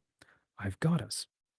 There's a little story I remember hearing from a psychologist that was like, maybe Dr. K. I think I just mentioned on this chat, this live stream. I think it was Dr. K or somebody else who talked about this little story of there's a little girl, for example, and there's this big wild dog. And this little girl is not safe in the world at all. But the wild dog, maybe wild, or it's just a big dog with big teeth that's like very aggressive. But this dog is very nice and kind toward her. And so what she does is she is basically squishy and sensitive and prone to being hurt by everything in this world. So what she does is she has like a maybe a magical collar or a ring or something that is her authority, and she takes that and she puts it on the dog, and she gives the dog permission to protect her, and that dog will do that job, and it will do it well, and it will defend her from everything that comes against her. And then a point comes where she grows up. Now, I think there are some people who stay grown up and they still keep that dog going off on everything. And you're a bit of a sleeping beauty, right? Stuck in a tower, not actually in the real world. And it's, so at some point, so this little girl who's now grown up decides, or is supposed to, I think it's a good thing, you're supposed to make this decision. And you sit down with that dog and you pet it. Good boy, good boy. Thank you so much. I'm now taking my authority back. And then you take that back. Because now a point will come where you can decide when to unleash and let loose the dogs of war and when to restrain them. They're not in the driver's seat. You are. And that takes adult awareness of your own life. That takes adult awareness to not be, I like this silly phrase that I've got, to not be butt dialing your way through life. Because what does a dog do? Dog has instinctive responses, instinctive plans for how to handle every situation, which is they're not very creative in that sense. And that is their genius. That's why they're fantastic. But that's not exactly how we are as people. We have to look at how am I reacting to the world? Am I overly defensive? Am I just reacting to everything? A bit like an NPC. I've got a series of scripts. When this happens, do I ship this response, this response, this response? Or am I actually here in the moment doing trying to be actually present and responsive in a way that I'm actually proud of later on? And some of that is about attention that we put to ourselves. And I think as authors, in the same way that you're putting attention on your characters and you're cultivating them and encouraging them and believing them to get through something, we also need to do this to ourselves. If we're very hard on ourselves, because that's the kind of parenting or language that we learn from other people, we might need to practice being kind to ourselves. But on the other side, if you were never held to account, now, if you are, you're probably not listening to any of this anyway, so I'm not sure how helpful this advice is.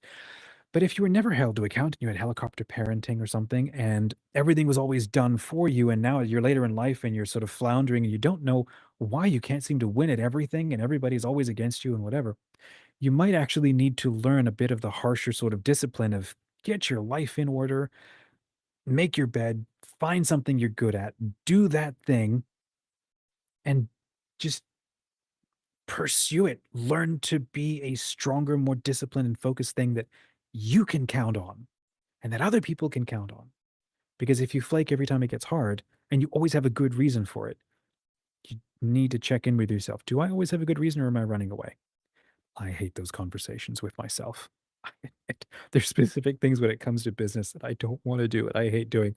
And I have to literally stop and ask myself, am I, you know, allowing my motivation to totally die? Or even not motivation, am I abandoning the systems that I should be following that are helpful because I just don't like it, don't want to do it?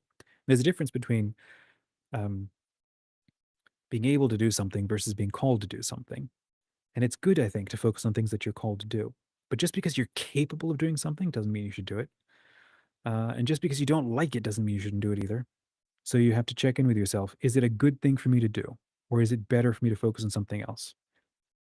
I don't know that anybody can really answer those for you. They're questions we have to have with ourselves, conversations we have to have with ourselves. But I was journaling the other day and thinking about this whole inner child thing. And my wife shared with me this sort of little tip. Like, if you write with your non dominant hand, you can kind of end up not channeling, but like reviving the inner child and getting more in touch. Because it's a non dominant hand, you're having to write or pay a lot more attention to what you're journaling. So I started doing that. Okay. And I began to realize I need to be a lot kinder to me and more patient. Because part of my background, my upbringing was um, a piece of advice I actually learned from samurai. And I was watching this movie about a samurai, and The shogun showed up to the samurai and he said, "I know that you wanted to have this peaceful life and spend time with your family, but have a duty. I need you to go serve that duty." And I remember going to my dad and asking him as a young kid, "Oh, is that kind of how it is? Like you do your duty before you do the fun stuff?" And he's like, "Yes, that's the responsible way to go about things." Now, my problem was I internalized that to such a degree that I basically never did the fun stuff because the duty just basically seemed unending. I didn't learn the balance. And because of that, my inner child kind of shriveled up and got really sad and didn't want to engage with life and just got mad all the time. And if I ever got into conversation, it would lash out and I'd be so mad at everything. And so I'd, okay, shut up, try to, shove that back down. You can't do that. That becomes your shadow, probably. That's doing some shadow work right there. You've got to be, we have to be. That's kind of the goal of being alive. Can you be an integrated, healthy, whole human being where there's light going through all of you? What is light? I would like to say probably um, loving attention. I think that's a good way to describe it. Loving kindness and attention that is predicated on loving kindness and not judgment and harshness. Like you're not good enough. You you're not good enough.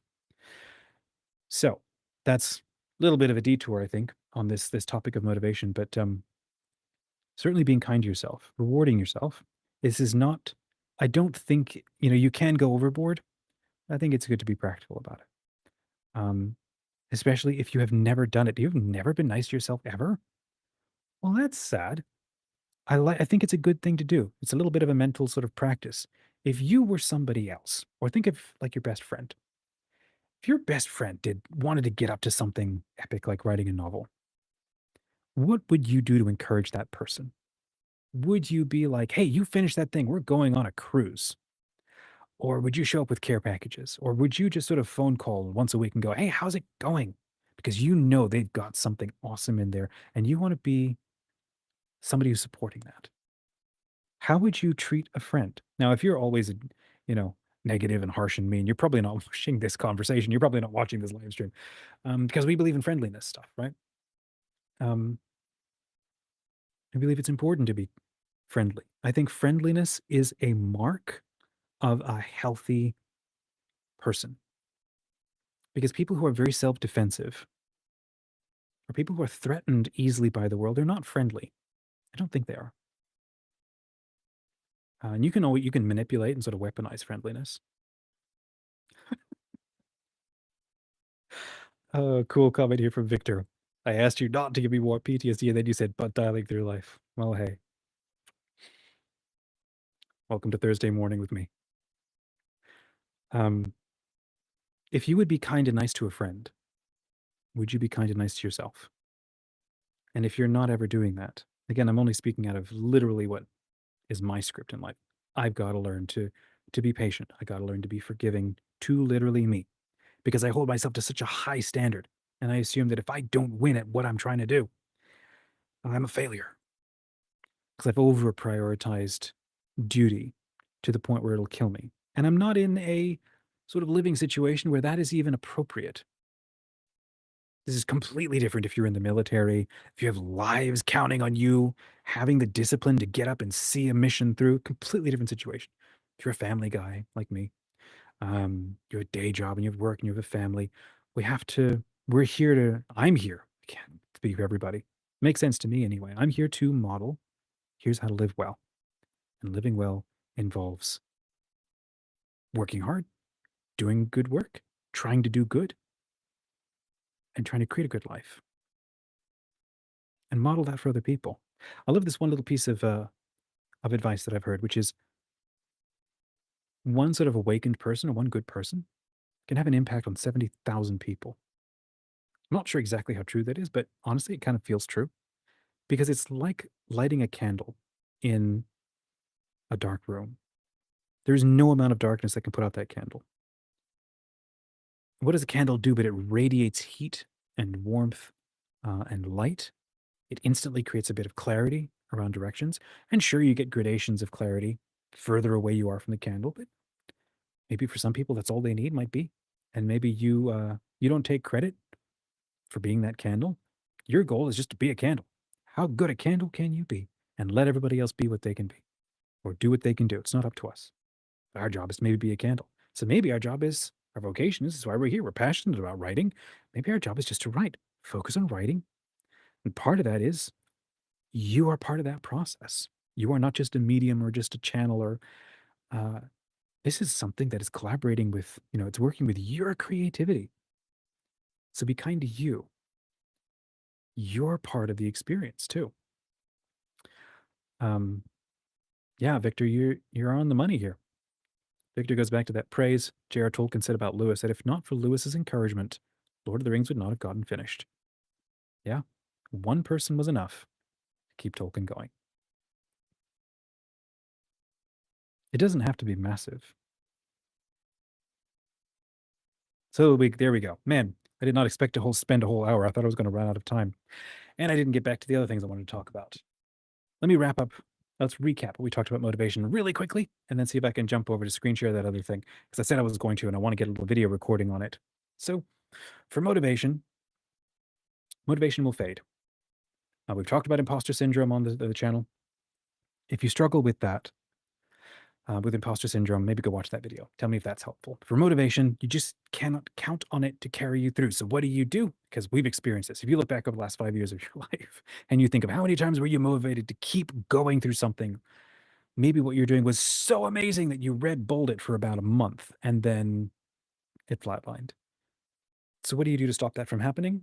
Okay, couple little recommendations. You don't count on motivation. You build a system. Maybe identify a goal and a reward. And then you build a system. Just, it can be as loose as anything. You're going to punish yourself for not winning at it every single day and clocking in and punching it in, unless that's how you get dopamine and that's how you work. Then ride that, do that. But if you got even a vague system of an idea, we're trying to get to this point on the map. Well, if you walk in a straight line, that's fastest, but there might be mountains. You might have to go around it. You got a vague idea. Okay, I got a sense of how I'm going to get there. And now I've got a plan. I'm going to walk 30 miles a day. I'm going to write 500 words a day.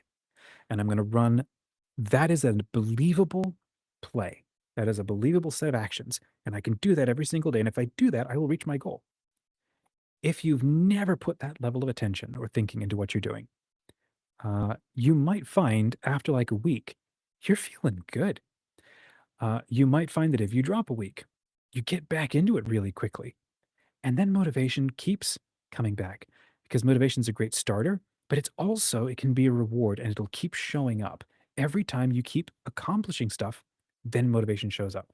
Love the advice. If you don't have confidence, get evidence. If you don't have confidence, get evidence.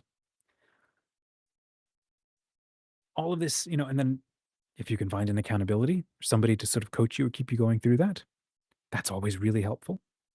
If you can join a community with a bunch of different people sort of doing that, that's also helpful, until you get to a point where you've got an audience with bated breath begging for you to finish your novel so that you can sell it to them. You don't have that yet, then that's just not a goal to orient towards. First, you got to finish this thing. And then lastly, be kind to yourself and recognize you are part of this process. Be forgiving to yourself, be kind, carry yourself through, because if you burn yourself out trying to reach your own goal, and by the end, you're a withered, wizened, exhausted shell of a person, did you actually win anything? I'm not sure. I don't believe in the starving artist mindset. I've got a mini series on this channel with Deacon. Oh, goodness, what's his name? Oh, darn, I forgot his name. He writes in Cow Country. Maybe I'll remember. Kotar, Nicholas Kotar. And we talk about being a better author, being a better writer. It's under the playlists area. He's got glasses and a little beard. And I like his point where he's like, this whole thing about being a starving artist and that my pain is what I'm transmogrifying into this awesome art. And I think that maybe when people have been like that, you might be creating good art in spite of yourself, in spite of your situation. Maybe some good art can come from that, but that is not a sustainable path. You're not, you didn't come here to suffer and try to create art out of your agony. That doesn't seem very healthy at all. In fact, that's the kind of way to live that breaks you down into pieces and that causes fragmentation of your psyche and yourself. Okay, so what if you go the other route? What if you could create like a healthy thing? Maybe you don't produce as much. Maybe when something's in pain, it's crying a lot. And what if your all of your art is your cries of pain? You might want to ask, are you actually creating something helpful? Are you actually creating something helpful for you or for other people? Or maybe some of these starving artists need to get their lives together, learn a bit of discipline, get a job, create a sense of peace, stabilize themselves, and then create out of that wisdom. Now we might actually get stuff helpful for the human family. I could be wrong, but I don't think so. So please change my mind.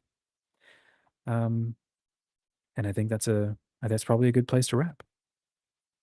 Okay, I'm gonna go screen share back over to that other thing and share that with you again. Hold on, let me check where that is before our next guest drops in, and they'll probably drop in really quickly. Um, you know what? I'm not going to do that. It's only 2 minutes. I'll just get another recording, and then I'll share it on the channel because I'm just out of time. We had way too much. I had way too much fun talking my mouth off. I hope this was helpful. And if it is, and if you're catching the replay on this thing, let me know in the chat. So I'm going to give a minute for our guest to arrive. I need to go get a glass of water. So I will be right back.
And welcome back, friends.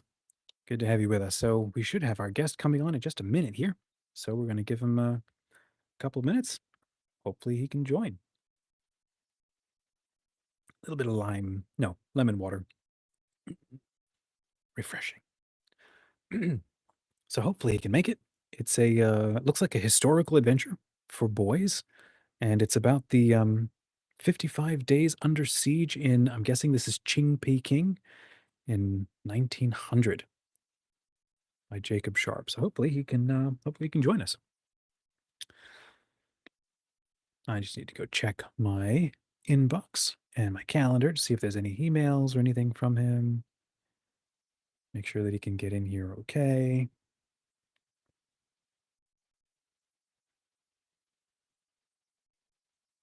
So if you're still watching, are you writing anything these days at all? type the number 1 in the chat if you are trying to write something or if you're doing something. Victor, I know you are. You've got this massive thing, massive project that you're working on. Want to get you on the channel and chat with you. I think you've got something really fun, very cool going on. For me, gosh, am I writing anything? I'm kicking around a couple of ideas, but I'm not actively actually writing something. Last thing I did was I wrote a short story for the Legend Haven Con. So that's now published on my Substack, on my blog, so anybody can go read that. I think I wrote that about a month ago. So not too much.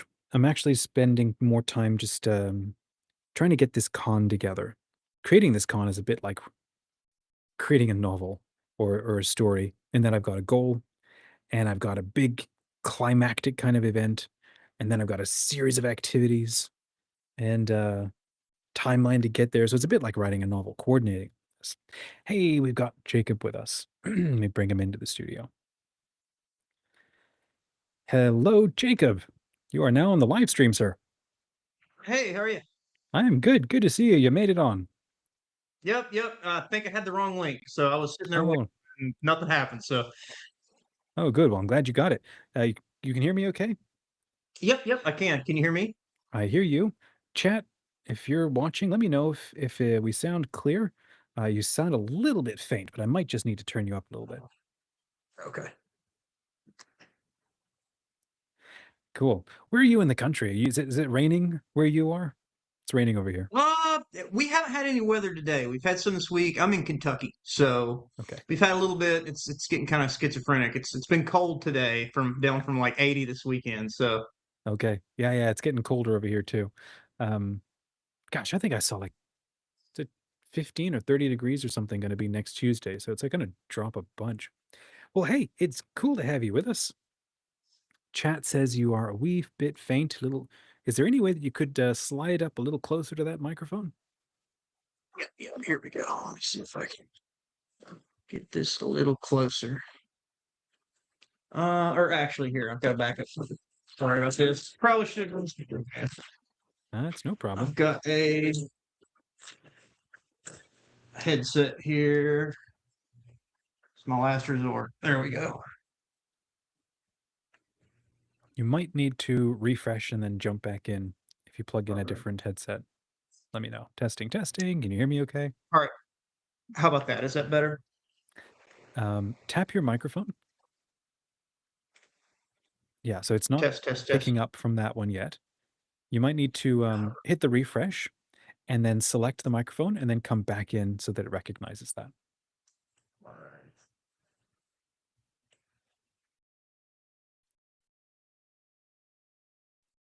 It's always good to get a nice clear audio. Good. I'm glad that he's clear enough to hear. So that's good. Or hopefully it'll be better when he comes back in.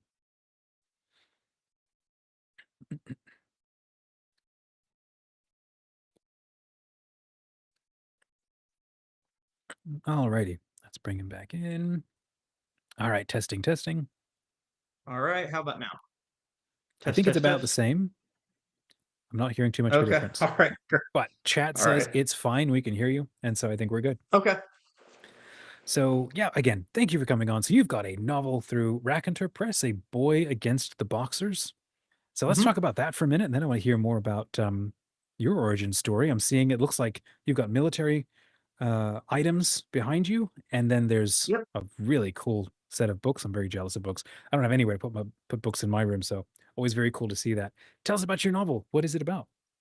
Yeah. So my newest novel, it's A Boy Against Boxers. It just came out through Raconteur Press here February 13th. So it is a boys adventure book. So that doesn't mean it's just written for boys, but obviously, we're looking for that sort of underserved target demographic there. And so A Boy Against the Boxers is a pretty short little book here, about 40,000 words. And it follows the main character, whose name is Eddie Donahue, and he's the son of an American silk merchant in Peking, China, in the year 1900.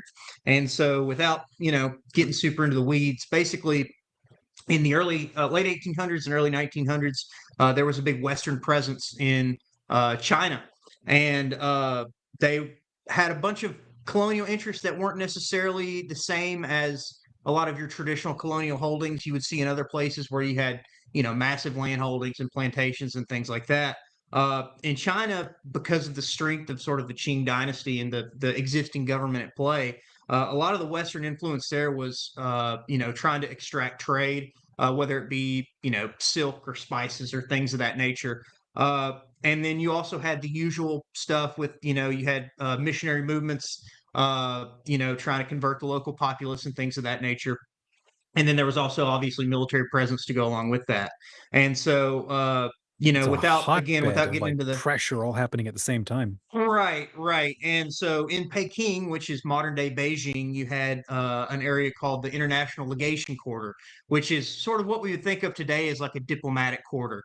And this Okay. was a little walled compound right next to the Forbidden City in the middle of China, in the middle of Beijing. And it's where all of these Europeans and Americans and civilians and government members and military members live. And so, the buildings looked European. It was like a little microcosm of Europe in the middle of Peking. Mhm. And sort of the counterpoint to this European colonial movement, you had a rising Chinese nationalist movement who, Mm. they saw these Christian conversions, they saw this sort of what they felt as an undue influence on the existing imperial dynasty, and they didn't like that, and they wanted to expel the foreigners, the Westerners from China. Mhm. They wanted to punish these people who had converted and sort of abandoned their Chinese identity, and so they ultimately formed the Boxer movement, which was again this sort of revolutionary Chinese nationalist movement who were explicitly anti-foreign, anti-Chinese Christian, and they were called the Boxers because they would wear essentially what looked like martial artist garb and do demonstrations in the street where they would, do martial arts and shoot at each other with rifles loaded with blanks to sort of prove their invincibility and things of that nature. And so, yeah, what you ended up with was this 55-day long siege where the Boxers, in some cases with the explicit assistance of the dynasty in place, the Mhm. Imperial Chinese soldiers, were actively engaging in combat against these Western forces in this little legation. And it's a pretty fascinating period of history for me, mostly because you're seeing one of the last times in history where all of these European nations fought side by side against an external force. And, not even 14 years later, many of the soldiers who were fighting alongside each other for their own survival in the siege of Peking during the Boxer Rebellion would be turning their guns on each other during World War One. Oh, for And so real? it Wow. was, yeah. And so it was this really neat sort of, I think, I'm not going to say underreported. It's obviously something that people know about, but it's not something that I think is in common education. Mm. It's definitely more of a niche historical period. And so, yeah, that's sort of the backdrop. Again, to make a very long story short. And so Eddie Donahue is a young American boy. He's the son of an American silk merchant, and he finds himself in the middle of this siege. And I sort of take you alongside some very real things that happen. Mhm. Uh, Many of which are sort of unbelievable. Really? Things like finding piecing together a black powder cannon from the 1800s because they found it in a junk shop, and they needed additional weaponry, or you know, just a lot of different scenarios like that that are very true to the historical narrative, but do not seem real if you just saw them in abstract. There are some interesting figures in this period. One of the characters here is Lou Hoover, who was the previous first lady, the wife of Herbert Hoover. She was not actually in Peking during this. She was in another city called Tientsin, but Herbert Hoover was an engineer at this time. This was obviously prior to his presidency. Lou would ride around on a bicycle with a revolver strapped to her hip, and take sandwiches to the soldiers on the gun lines and things like that. Oh, So wow. I've sort of tried to extract all of these things and put them in this book in efforts to make it more accessible and more interesting, and to sort of trick kids into becoming interested in history, and maybe get them to look into doing it on their own in the future. Yeah. Amazing. Gosh, what a fun project. Okay, I've got like 5 questions I'm gonna see if I can hit you Okay. with. Yeah. First, let's get into your origin story. What is some of your background, Jacob? And we get some of the other stuff. Yeah, what's your origin story? Yeah, so I'm in Kentucky now. That's where I'm from. I was born and raised in South Central Kentucky. I'm about an hour north of Nashville. Uh, on my 18th birthday, well, when I was 17, I enlisted in the U.S. Army, and shortly after my 18th birthday, I shipped to Fort Benning, Georgia, where I trained as an airborne infantryman. So I did that for 6 years. I was active duty for 6 years. I spent the first 3 years in the 173rd Airborne Brigade, which is in Vicenza, Italy, and I deployed to Wardak Province, Afghanistan from there for Operation Enduring Freedom. So that was like 2012, 2013 is when I was in Afghanistan. I came back from there and I was reassigned to Fort Polk, Louisiana, where I was what we call an Op 4 soldier, an oppositional forces soldier.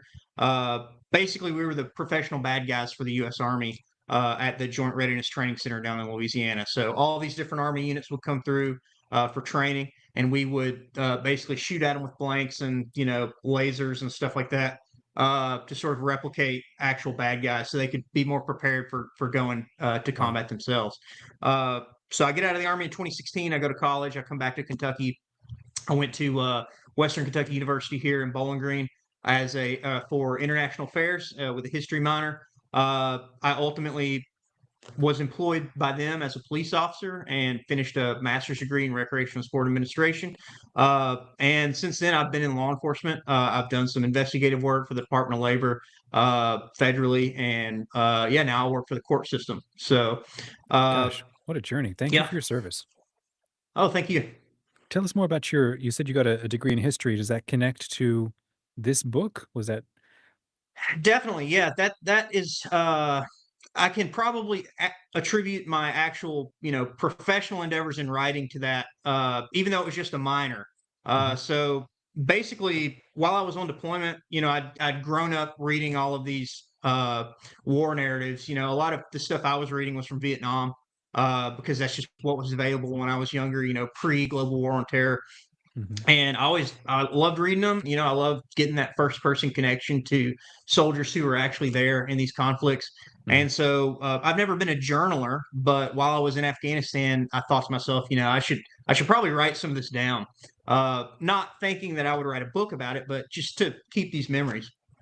And so I wrote a couple chapters. We got busy as one does, in a war zone, and I never did anything with it. So fast forward to college, probably 2018, 2019. At this point, I've still got these chapters on a flash drive somewhere. Sorry. And I'm in a military history class for part of my minor. Mhm. And one of our final assignments was to do a battle analysis of a historical conflict. And I couldn't find any that I was particularly interested in, but I remembered that I had documented a large fight that we were in Afghanistan it was like a 3-day mission that, a lot of stuff went on. And so I created my own sources. I mean, I interviewed a lot of the guys I was there with. I sort of created my own primary sources for this. And I wrote that paper uh, about that event, and, used all the resources I could find to do that. And in doing so, that sort of refreshed my interest in finishing that project. And so, sort of on my own time, I went back and I finished that, what ultimately would become a memoir. And that is in the process of being published now Wow. with a different publisher. And Mhm. so that was actually my first successful, professional writing project. I shopped it around. It's been a longer process than this one, obviously. But Mhm. once I saw that, hey, this is something I can actually do. This is actually an attainable goal. It's not something I'd ever thought I could do before. Mhm. That sort of pointed me down the road to, hey, maybe I'll try fiction. Maybe let's write a fantasy novel. Let's write a historical fiction novel. Let's look for some open calls and sort of, dip our toes further into the water, because it looks like this is something that I actually have the ability to do. That's fantastic. Okay, what are some of the challenges that you faced writing a historical novel? Especially in it doesn't sound like you were stationed over in China, so that sounds like a lot of research that you would then have to do, right?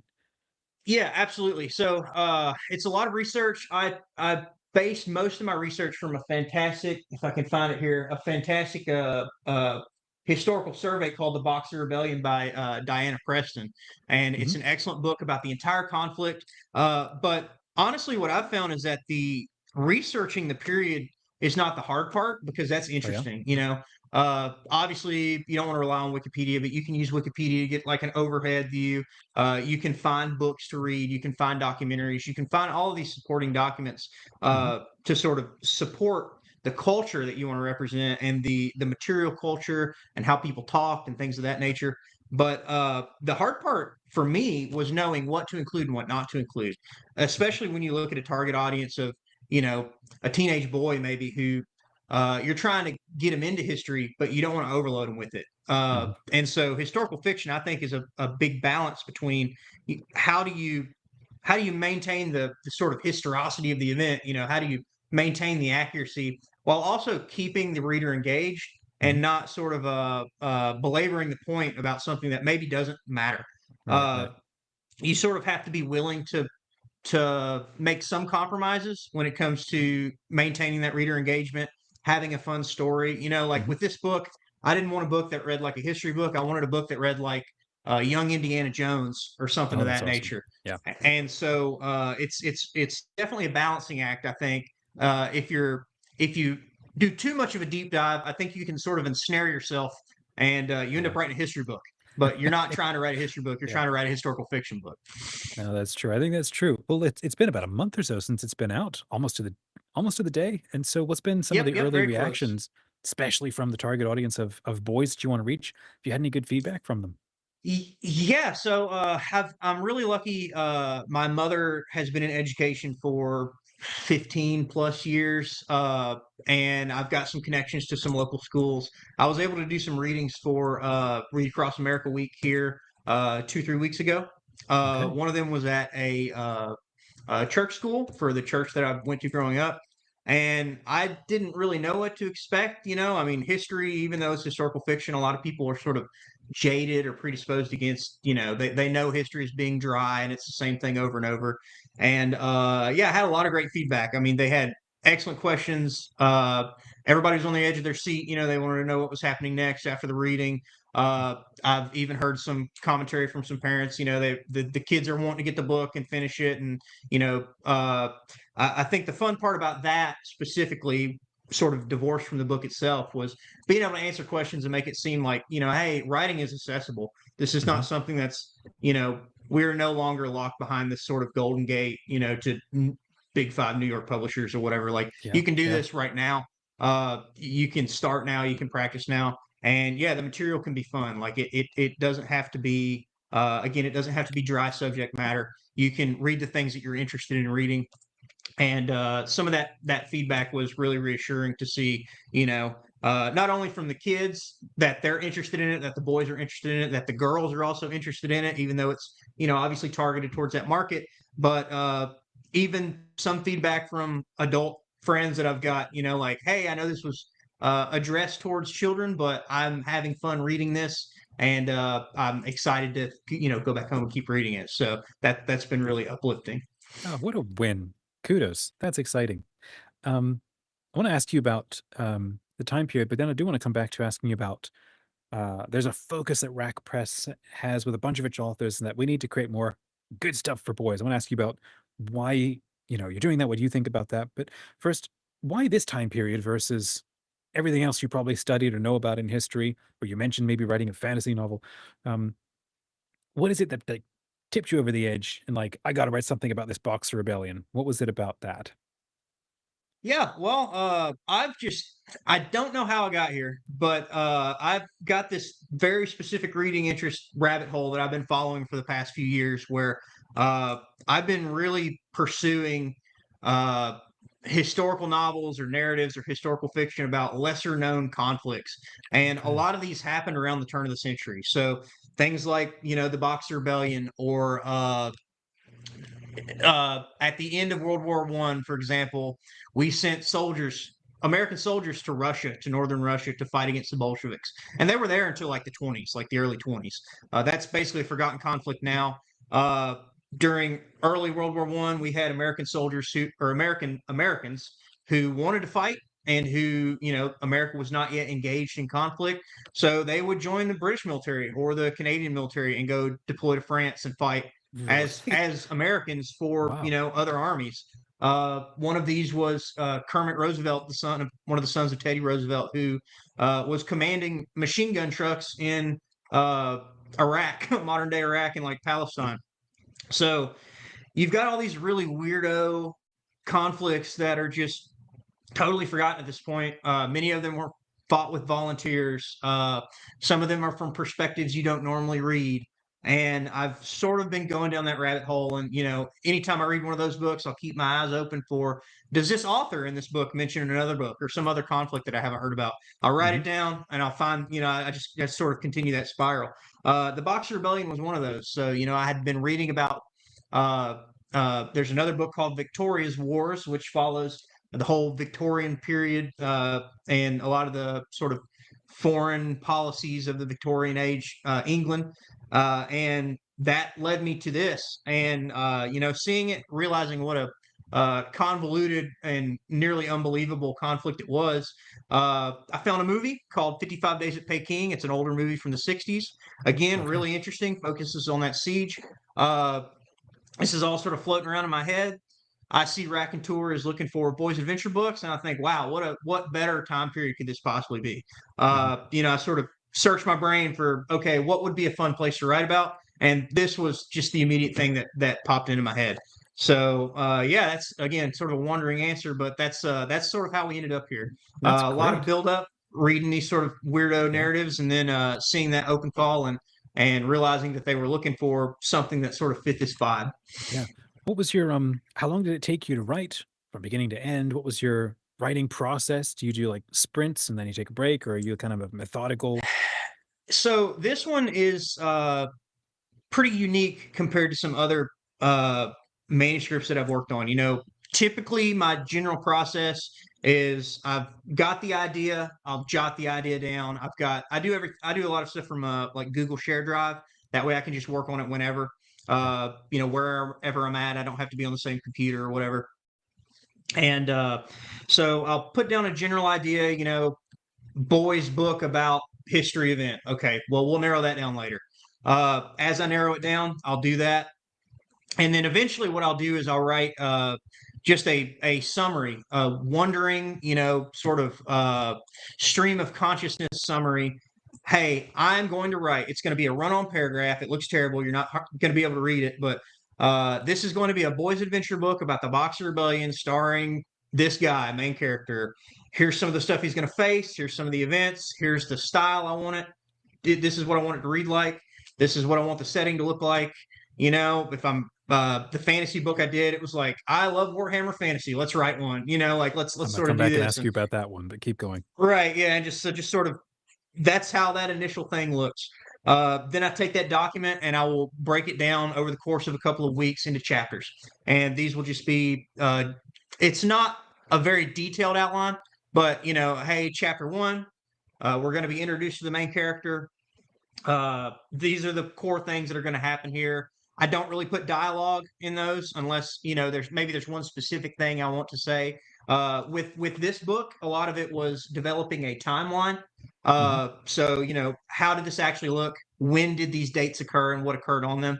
And from these dates, I'm going to pull these big events out. When did this explosion happen? When was this cannon put together? When did this attack start? What were these critical events? I extract those on a timeline, and those get put into those chapters. And hey, I want the character to do this and develop this way, and then I want him to have this explosive event that occurs.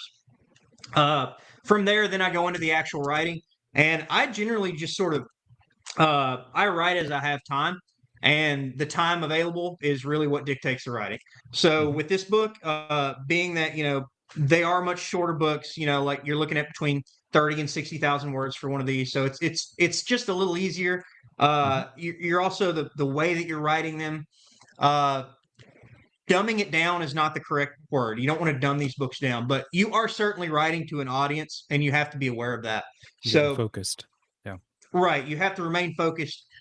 Boys don't care about, the internal angst of a character for 28 pages. They want see what's happening. They don't want some wandering romance plot. They don't want, you know, this, that, and the other thing. Again, you're not dumbing it down, but you have to be aware of what you're writing and who you're writing it to. So in this case, it actually went very fast for the initial draft. I probably spent 2 to 3 weeks doing the initial research, the outlining, things of that nature, figuring out, you know, exactly what I wanted to cover and, you know, what events I wanted to highlight.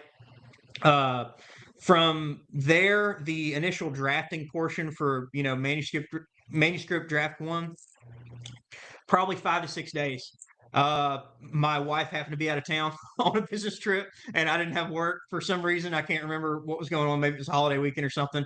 And I just hammered it out, you know, like 6 to 10,000 words a day, just sort of getting as much of it out as I could. Then probably another 2 to 3 weeks going back through and tightening everything up pre-submission. Following submission, of course, you've got your editing process. Probably another couple weeks of work doing that, you know, doing things based off editorial suggestions. And then from start to finish, from writing the book through submitting it, getting it accepted, and to now has probably been 8 to 9 months, somewhere in that ballpark. So really fast on this one, not the norm, and definitely not the normal on some other projects I've worked on either. But that's fun. Amazing. Well, thank you. Let's talk about so why is Rack Press and authors like yourself putting a focus on adventure stories for boys? Why does that speak to you? Yeah, so oh, and by the way, again, so this that is a I'm very so I'm respecting your go time. ahead. I know that we're technically over. Do you have time to go for a couple more questions? Yeah, we're good. Sweet. Okay, so yes, keep going. Yeah, so again, you know, the boys market is underserved. It's just sort of a statement of fact at this point. Now, what the debate is, you know, is this a chicken or the egg situation? Is the boys market underserved because boys aren't reading, or are boys not reading because big 5 publishers aren't producing books for boys? You could argue it one way or the other. I think there's a lot of factors, you know, internet, social media, video game availability that maybe wasn't there in the 50s or something. All these things are obviously a factor, but you can't read what isn't there. And a lot of the good boys adventure books that still exist from, you know, the 40s through about the 80s, who wants to read a book from the 80s? I mean, I do, obviously, but a young boy isn't going to have the same thought process. You know, it's right. more difficult to align yourself with that main character, to sort of get into the writing style, which is in many cases very different. You know, they were writing for a different era back then. And so as much as I might enjoy those books, a modern 12-year-old may not. And so you have this underserved market. A lot of the young adult books or the middle grade books even that are coming out now are written for girls because they're the ones that are reading. You've a lot of YA even, and I don't want to be, you know, declaratory on this. I'm not that read into it, but my understanding is a lot of the modern YA is actually aimed at adult women more than it is, you know, teenage readers. It's just sort of a weird, you know, the market has crept since its inception. And so a lot of the books you've got coming out now they've all got a romance plot, even if it's, you know, a main male protagonist. Boys don't care about that. They don't want to read it. And so, or they've got some sort of preachy message, which again, a lot of boys don't want to read that. You know, you don't want to get preached to. That's not the reason you're reading one of these books. You're reading this book because you want to have fun. You want to have, you know, the 12 or 14-year-old boy version of a Louis L'Amour paperback from, you know, the mid to late 90s. That's why you're reading it. If we can get some historical context in there, that's great. If we can get something educational in there, that's excellent. But yeah, you want something that's fun. We want no cursing, minimal violence unless it's applicable, no romance plot line, and we want good role models. So if they're, you know, it's parents don't have to be there. Obviously, every situation does not have parents. That's not unfortunately, you know, everyone isn't raised that way. But if they are there, they need to be, you know, we don't want to have these sort of, oh, you know, this is the abusive situation all over again, because that's what's been written about 300 times at this point. So yeah, we're looking for a specific group of readers that right now don't have a lot of contemporary options for reading. The shelves are not filled with the books that they're pursuing, and that's what we're wanting to to sort of change. Why it spoke to me is, these are the types of books that I grew up reading. Especially the sort of historical fiction stuff. There's one, I can't remember the author offhand, but it was an older book from the 1950s called The Long Portage, or Portage, however you pronounce it. It was about a young boy who found himself in the French and Indian War, and I love that book. I still reread it every couple of years. But you can't find really books like that, at least not being currently written. And if you do, it's not something that you're going to find at Barnes and Noble. You've got to know about it to know about it. Right. And so, yeah, I think that's definitely something that I would like to see changed in the market. I think it's a noble pursuit, and I think Raconteur is doing a really good thing. Especially, I haven't read a lot of their more adult-facing novels. I have done some of their short story stuff, but the Boys Adventure Pursuit, in my opinion, is fantastic. And I strongly encourage, if it's something you've ever thought about writing, it's definitely something I would recommend that you at least give it a shot, because they're trying to publish a book a month. So definitely send some submissions in. That's fantastic. Well, before I ask you my last question on what's next for you, give us a quick overview. What is Rack Press? Yeah, so Raconteur Press, I don't know the exact origin story. I know a lot of it is based around their original short story anthologies. So they've been around for a couple of years now. My understanding is it essentially started out as Ian McMurtry, the owner, sort of realizing, like, hey, here's a story I would like to see written. They've got this Malta the Ghost of Malta short story series, and they sort of had, my understanding is, a bet, like, hey, I bet if you put an open call out for this, you could do an entire anthology of these stories. That's how it started, and it sort of snowballed from there. So again, up until this year, their primary market was short story anthologies. So they would have an open call up, in some cases 2 a month, for an entire year. Anybody who could write could submit to it. And, if that writing was good, you had a good chance of getting picked up. They're extremely transparent about how the pay works, how the royalty system works. It's a down-to-earth group of people that you can actually find and talk to, which isn't always the case with some publishers. They're very translucent about or transparent about their contracts and how those work. And yeah, so they've got a couple of different markets. The Boys Adventure side of the house is now sort of its own thing. Obviously, it's still under Rack Press, but own lead editor and things of that nature. They're doing about a book a month right now as far as Boys Adventure books.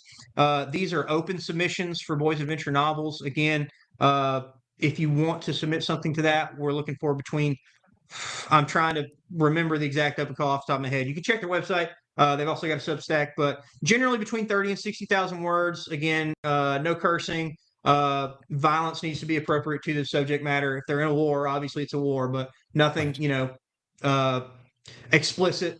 Positive adult role models. Needs to be a boy main character. There can be girls. I know one of the books has it's 2 brothers and a sister, but the sister can't be the main character. You've got to have the male protagonist that the boy can identify with.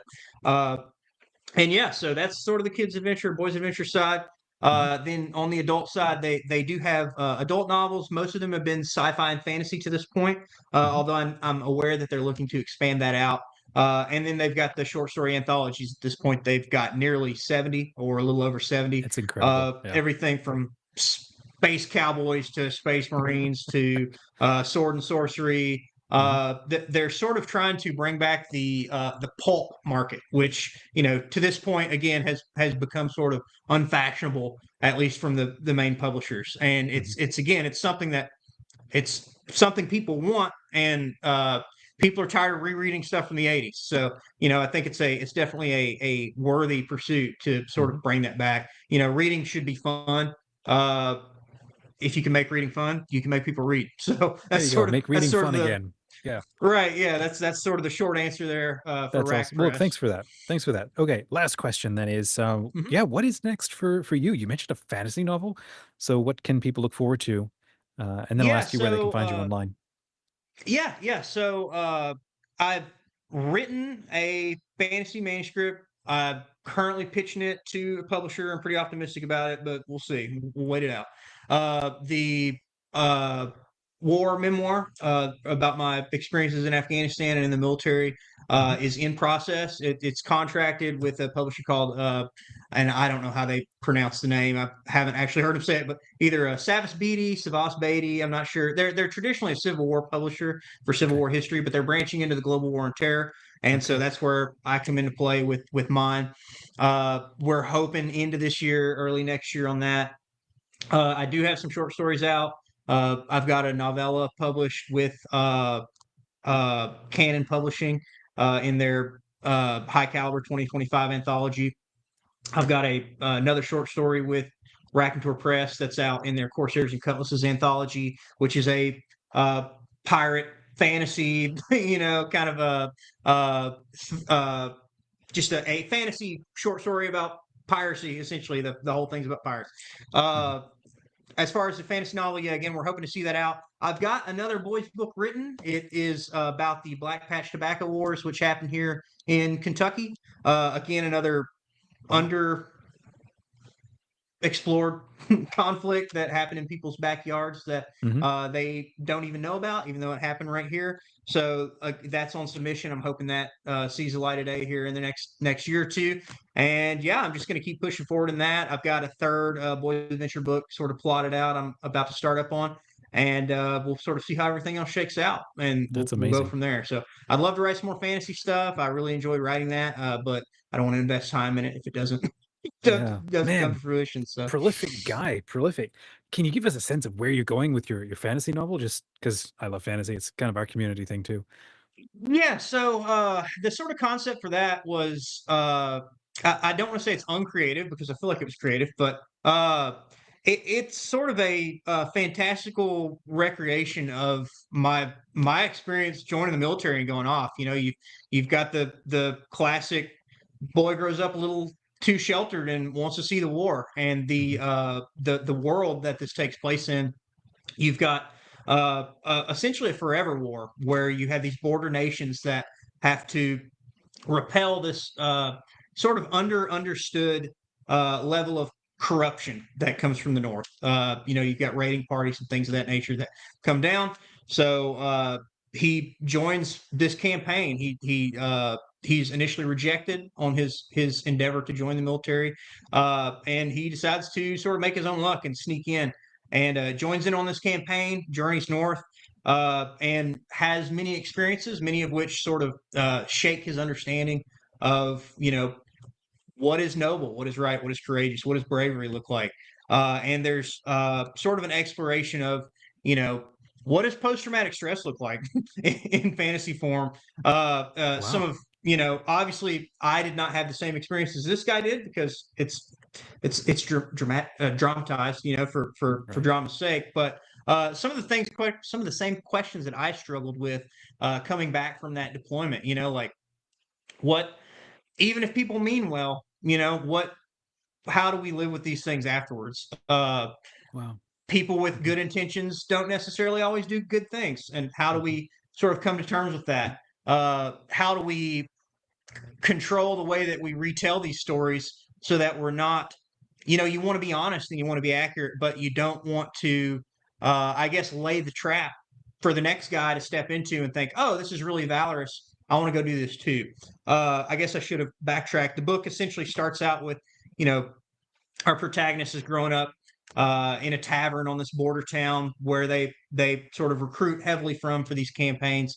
And there's an old veteran that lives at the tavern, and he retells his stories of his time on campaign. And of course, they're fantastic. They're noble, the knights in shining armor thing. And it sort of gets this guy hook, line, and sinker, and that's why he wants to join. And so that's sort of where it goes. I don't want to spill too much in case it actually does come out, but yeah, it's sort of an exploration of that. All sounds with amazing. A sort of smattering of, hey, I really like the 1990s Warhammer Fantasy universe that's sort of been retconned, and I want to sort of replicate that. So yeah, that's sort of where that project went. I would love to expand it and do some shared universe stuff, but I'll have to see how it goes. So Amazing. Jacob, thanks so much for taking some time and chatting about all this with us and then going on longer. This is cool. Where can people find you online so that they can grab a copy of A Boy Against the Boxers? yeah, so I'm most active on Facebook. I guess I'm a boomer. It's Jacob Sharp Writes on Facebook. I do have Instagram. I do have X. I don't use them as much. I'm sorry, I just don't. But Jacob Sharp Writes on Facebook is where you can find me. If you want to get a hold of me, that's the way to do it. Send me a message. Uh, doesn't bother me a bit. Uh, I've obviously got an Amazon author account. It's just Jacob Sharp. I don't have the exact link up here, but you can find me if you look up A Boy Against the Boxers. Click the link. All the other stuff I've done Mhm. on my author account is on there. I'm pretty good about keeping that all accurate and plugged in. And then, of course, the actual books, if you're interested in Boy Against the Boxers, future stuff coming up, that high caliber anthology, if you're looking for a supernatural Afghanistan ghost story, that's in there. And of course, that Corsairs and Cutlasses anthology, that's all available on Amazon or in some cases directly through Raconteur Press. So, Fantastic. yep. Well, I'll put a link in the description. Can you give us 30 seconds your words of encouragement for other authors who want to do something like what you've done? Because that's what our community is, a bunch of indie authors. And there's probably some trad authors in there too. But for people who are trying to write and create and craft kind of like what you've done, as you're looking back, what would you say to them to encourage them to keep going? Yeah, I think be very careful about the advice you get on the internet.